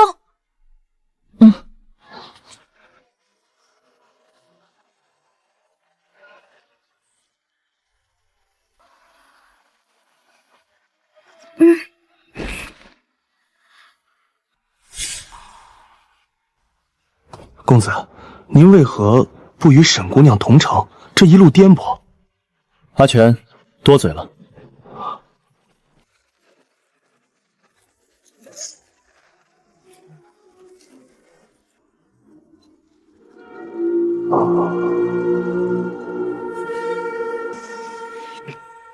侯爷，前方正好发鸣蝶3只。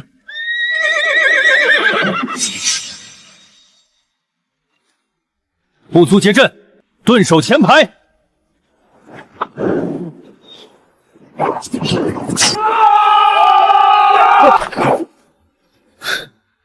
乌合之众，不敌后撤，骑兵随我冲！驾！不好，士兵，快撤，快撤！杀！走！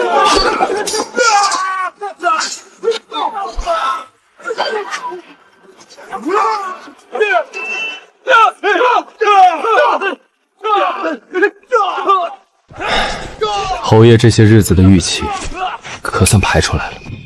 世事长刀，不好，侯爷有危险！所有人，急行军！不愧是定北侯，仅10余骑兵，能在200人手下撑这么久。你们是什么人？怎么会有强弩？你只需要知道，有人不想让你活着到达北境。侯爷，赶紧动手撤退，不然咱们都得死这儿！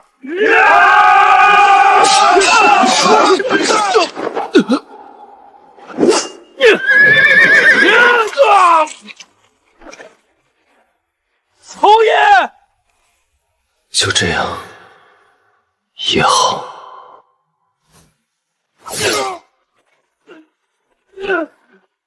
侯爷！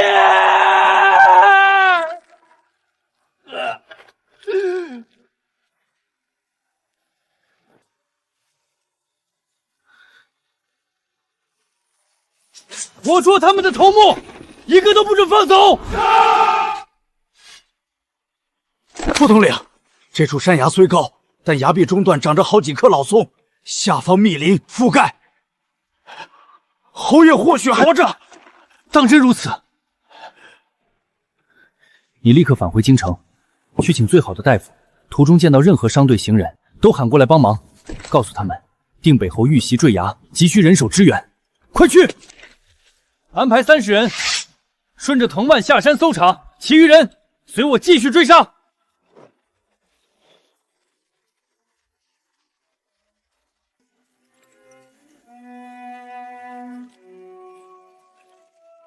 停车！快停车！我要见你们东家。苏公子，前方发生了何事？沈姑娘不必担心，或许是流民想要些吃的，我已经吩咐过护卫，遇到这种人送一些干粮赶走就行。沈姑娘放心，咱们的车队护卫众多，一般山匪是不敢靠近的，安全的很。我乃定北侯部下部族，快放开我！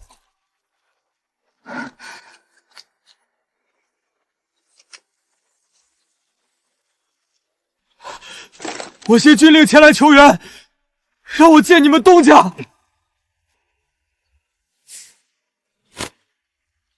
把刀收起来。我是这商队的东家，发生了何事？为何在此阻拦商队？侯爷遭到了有预谋的袭击，坠下山崖，生死不明，还请诸位出手相助。顾昭出事了，他不是带着兵出城吗？怎么会？沈姑娘，沈姑娘，求您念在往日的情分上，救救侯爷吧！怎么会偏偏在这个时候，偏偏在我彻底告别过去，一刀两断的时候？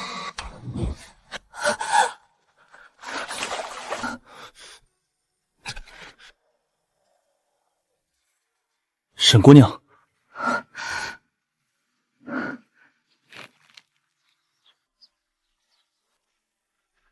苏公子，抱歉，这趟江南之行，我恐怕要失约了。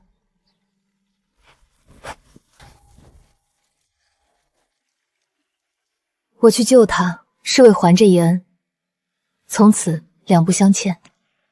我只带着太傅府的人去救他。公子卸下辎重后，继续前行即可，只为不耽搁你行程。不必这么麻烦。所有护卫听令，带齐兵器和药物，随我救人，其余人原地待命。是。苏公子，定北侯乃朝廷命官，于情于理，苏某都不能袖手旁观。方才只是担忧是否会带着沈姑娘涉险。苏公子大义，救人如救火，我们赶紧过去吧。时间紧迫，沈姑娘不介意吧？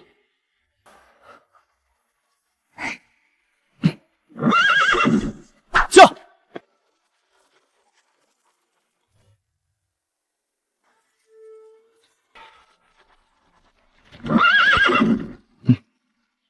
你们是老刘叫来帮忙的？苏家商队，先前报信那个兵是你们的人。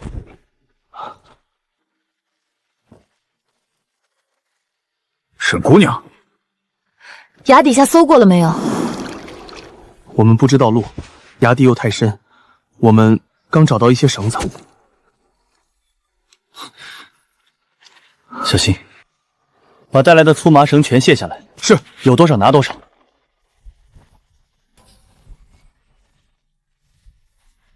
应该能下去了。沈姑娘，崖壁湿滑，你在这里等着。我懂一些伤口，早下去一刻，就多一份救活的可能。药香，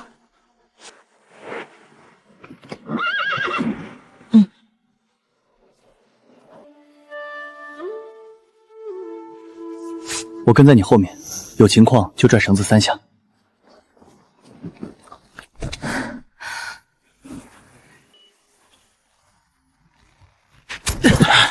侯爷，侯爷！啊！这是滚动的痕迹。快来人，在这边！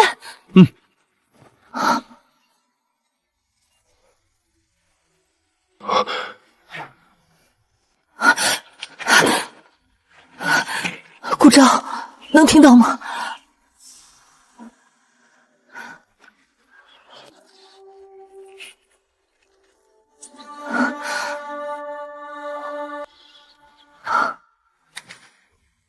这么重的伤，沈姑娘，不可！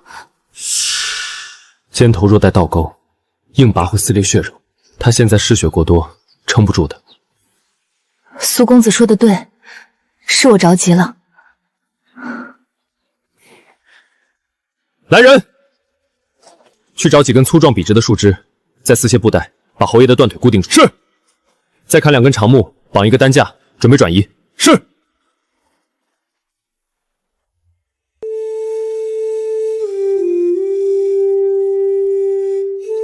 沈姑娘，吃点东西吧，你已经半日未进水米了。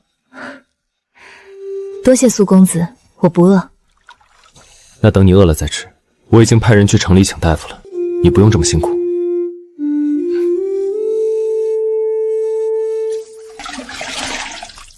顾昭，你一定要撑住，我欠你的命还没有还清。只要你活下来，我们之间就一笔勾销。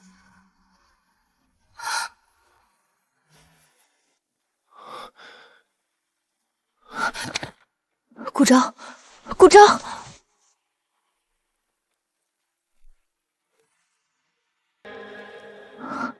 这种体温不对劲。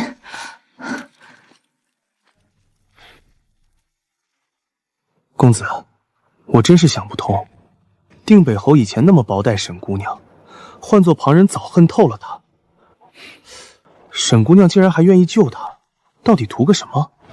世人多以利弊量交情，但他只凭本心定恩义，不记恨，亦不贪恋，这才是真正的重情重义。沈姑娘，出何事了？她发烧了，额头烫得厉害。进去看看。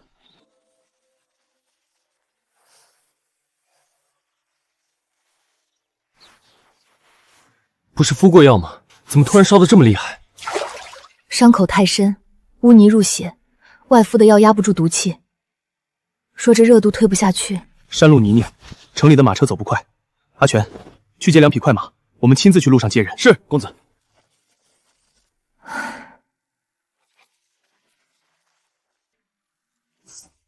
侯爷，住手！别碰他！沈姑娘，杀劫阵，侯爷，伏兵都被我们击溃了。杀，侯爷，只有您活着，属下才能跟着你继续杀敌呀！战雨不断，病情还在恶化。知微，别走。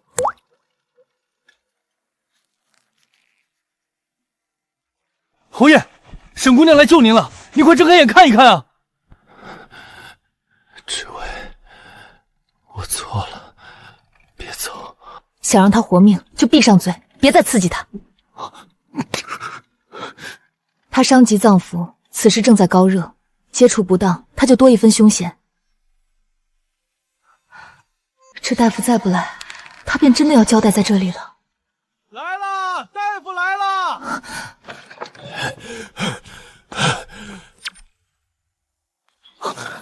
大夫，求您一定要救好侯爷。伤口太深，必须立刻割肉拔剑。庙里只留2人协助，其余人退出去。我懂一些伤口处理，我留下。我也留下。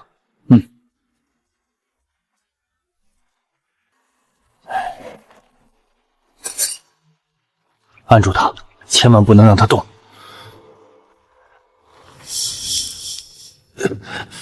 拿止血药按住他的伤口。顾昭，3年前的恩，我今日还清了。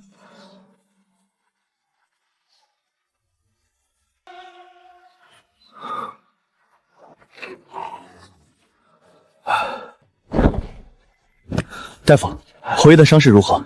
剑已经拔出来了，血也止住了，但高烧最快也要后半夜才能退。这伤及骨肉，往后需要长久静养才可恢复。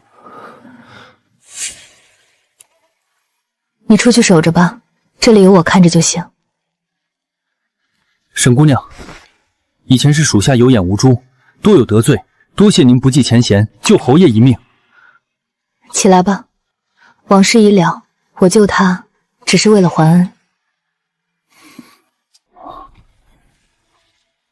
沈姑娘，定北侯的伤情已稳，你还要在这儿守着吗？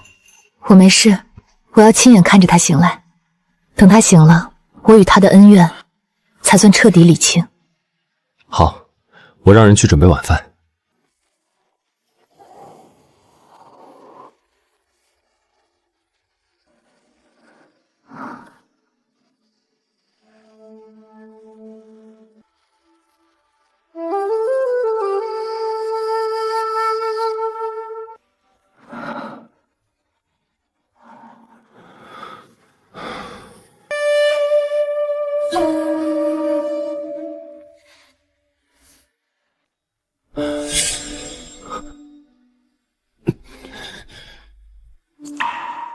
知微，没想到死了就能见到你，你笑得真美。你该喝药了。死了还要喝药？你再不喝，就真的死了。知微，你是回来救我的？你想多了，我是回来还恩的。还恩。3年前，你把我从冰湖里救了上来，昨日我把你从鬼门关拉回来。从今以后，你欠我的不必再还，我欠你的也到此为止，我们之间两清了。挺好，用我这条烂命换回了我欠你的所有，真好。你走吧，去江南去找苏文轩，他比我手里也比我更懂你。这是我唯一能为你做的。我走了，你保重。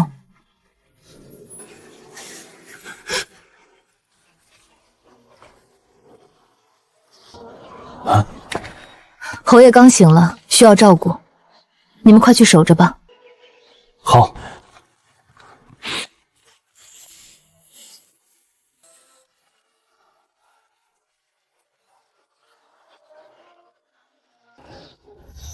都说清了。说清了。那沈姑娘可还愿随苏某一起去往江南？苏公子，多谢你这一路的照拂，但这江南我还是不去了。沈姑娘想往何处？我想一个人走走，去看看那些我从未见过的山川湖海，去走一条真正属于我沈之微自己的路。天高海阔，祝沈姑娘此去能够得偿所愿。此处到官道岔路还有一段距离，让苏某再送沈姑娘一程吧。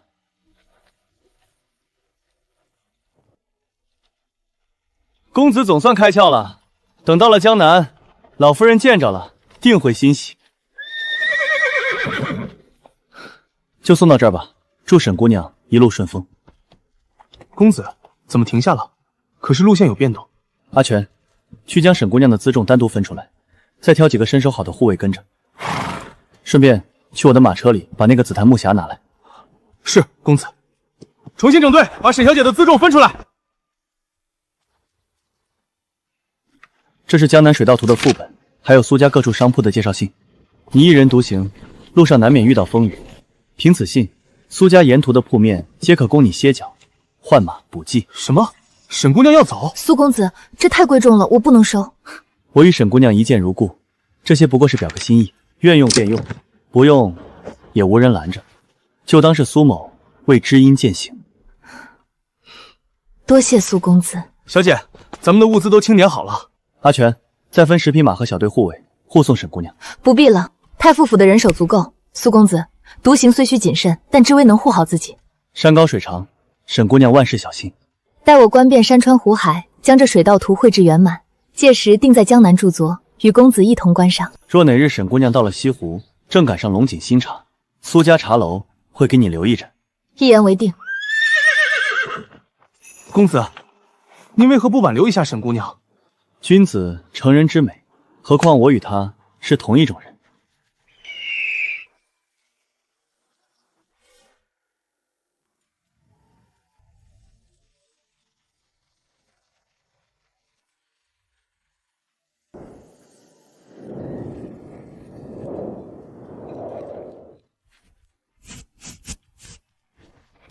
好，知微阁，这名字好。乱真绣的精髓不在于乱，而在于将画力与绣力相融合。停下，你的心乱了，这线就跟着乱了。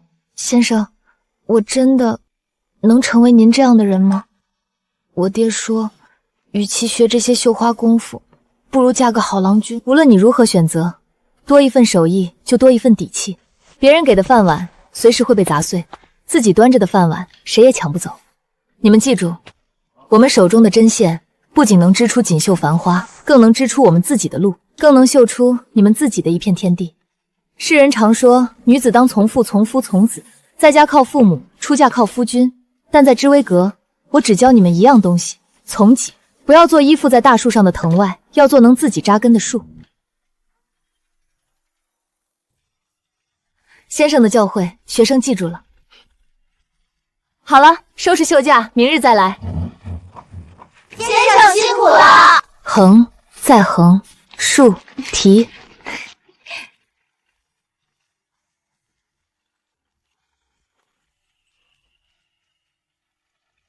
沈姑娘，别来无恙。听闻沈姑娘在苏州开了间学堂，苏某特来拜访。苏公子，你来的正是时候，到这边来。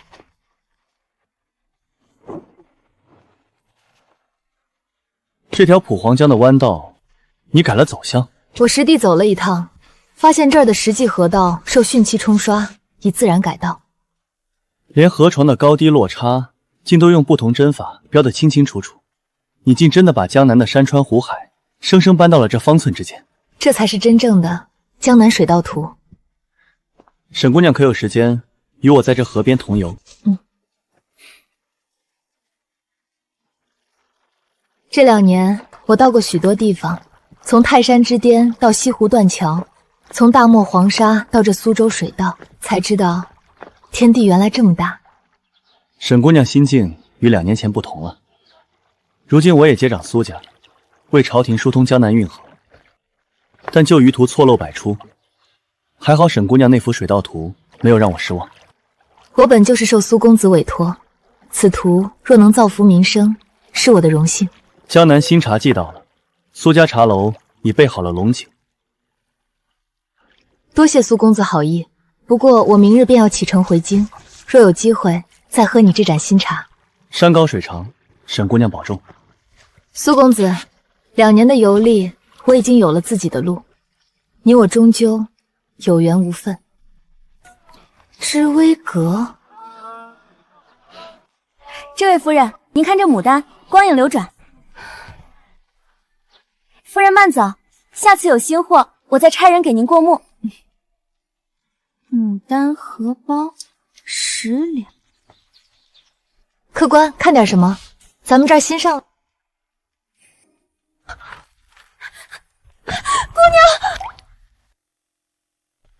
姑娘，你可算回来了。2年不见，怎么还学会哭鼻子了？姑娘，你好像变了。走了那么多路，哪能还和从前一样？姑娘，这是这2年知微阁所有的账目，您看，这是每月的进项，这是绣娘的工钱，这是知微宫的采买，这是司县的采买。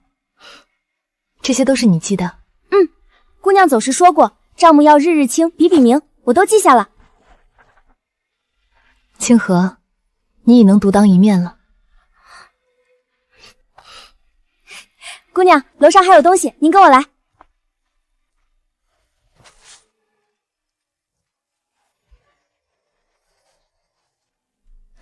这是公主上个月差人送来的。知微，你送回来的江山设计图，皇后娘娘可是赞不绝口。王夫人用你教的法子，在京城开了间女子书院，京城好像因你有了一些变化，本宫为你骄傲。这是苏公子送来的。沈姑娘，苏某特为你留了一盏新茶，不知何时得闲，江南再续。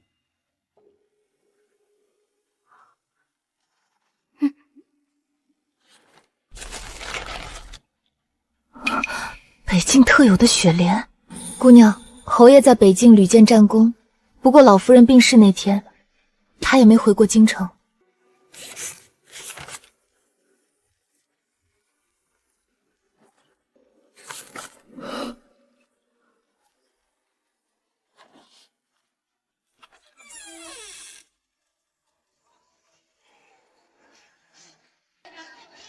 姑娘，往事已矣，我找回了自己的路，这就够了。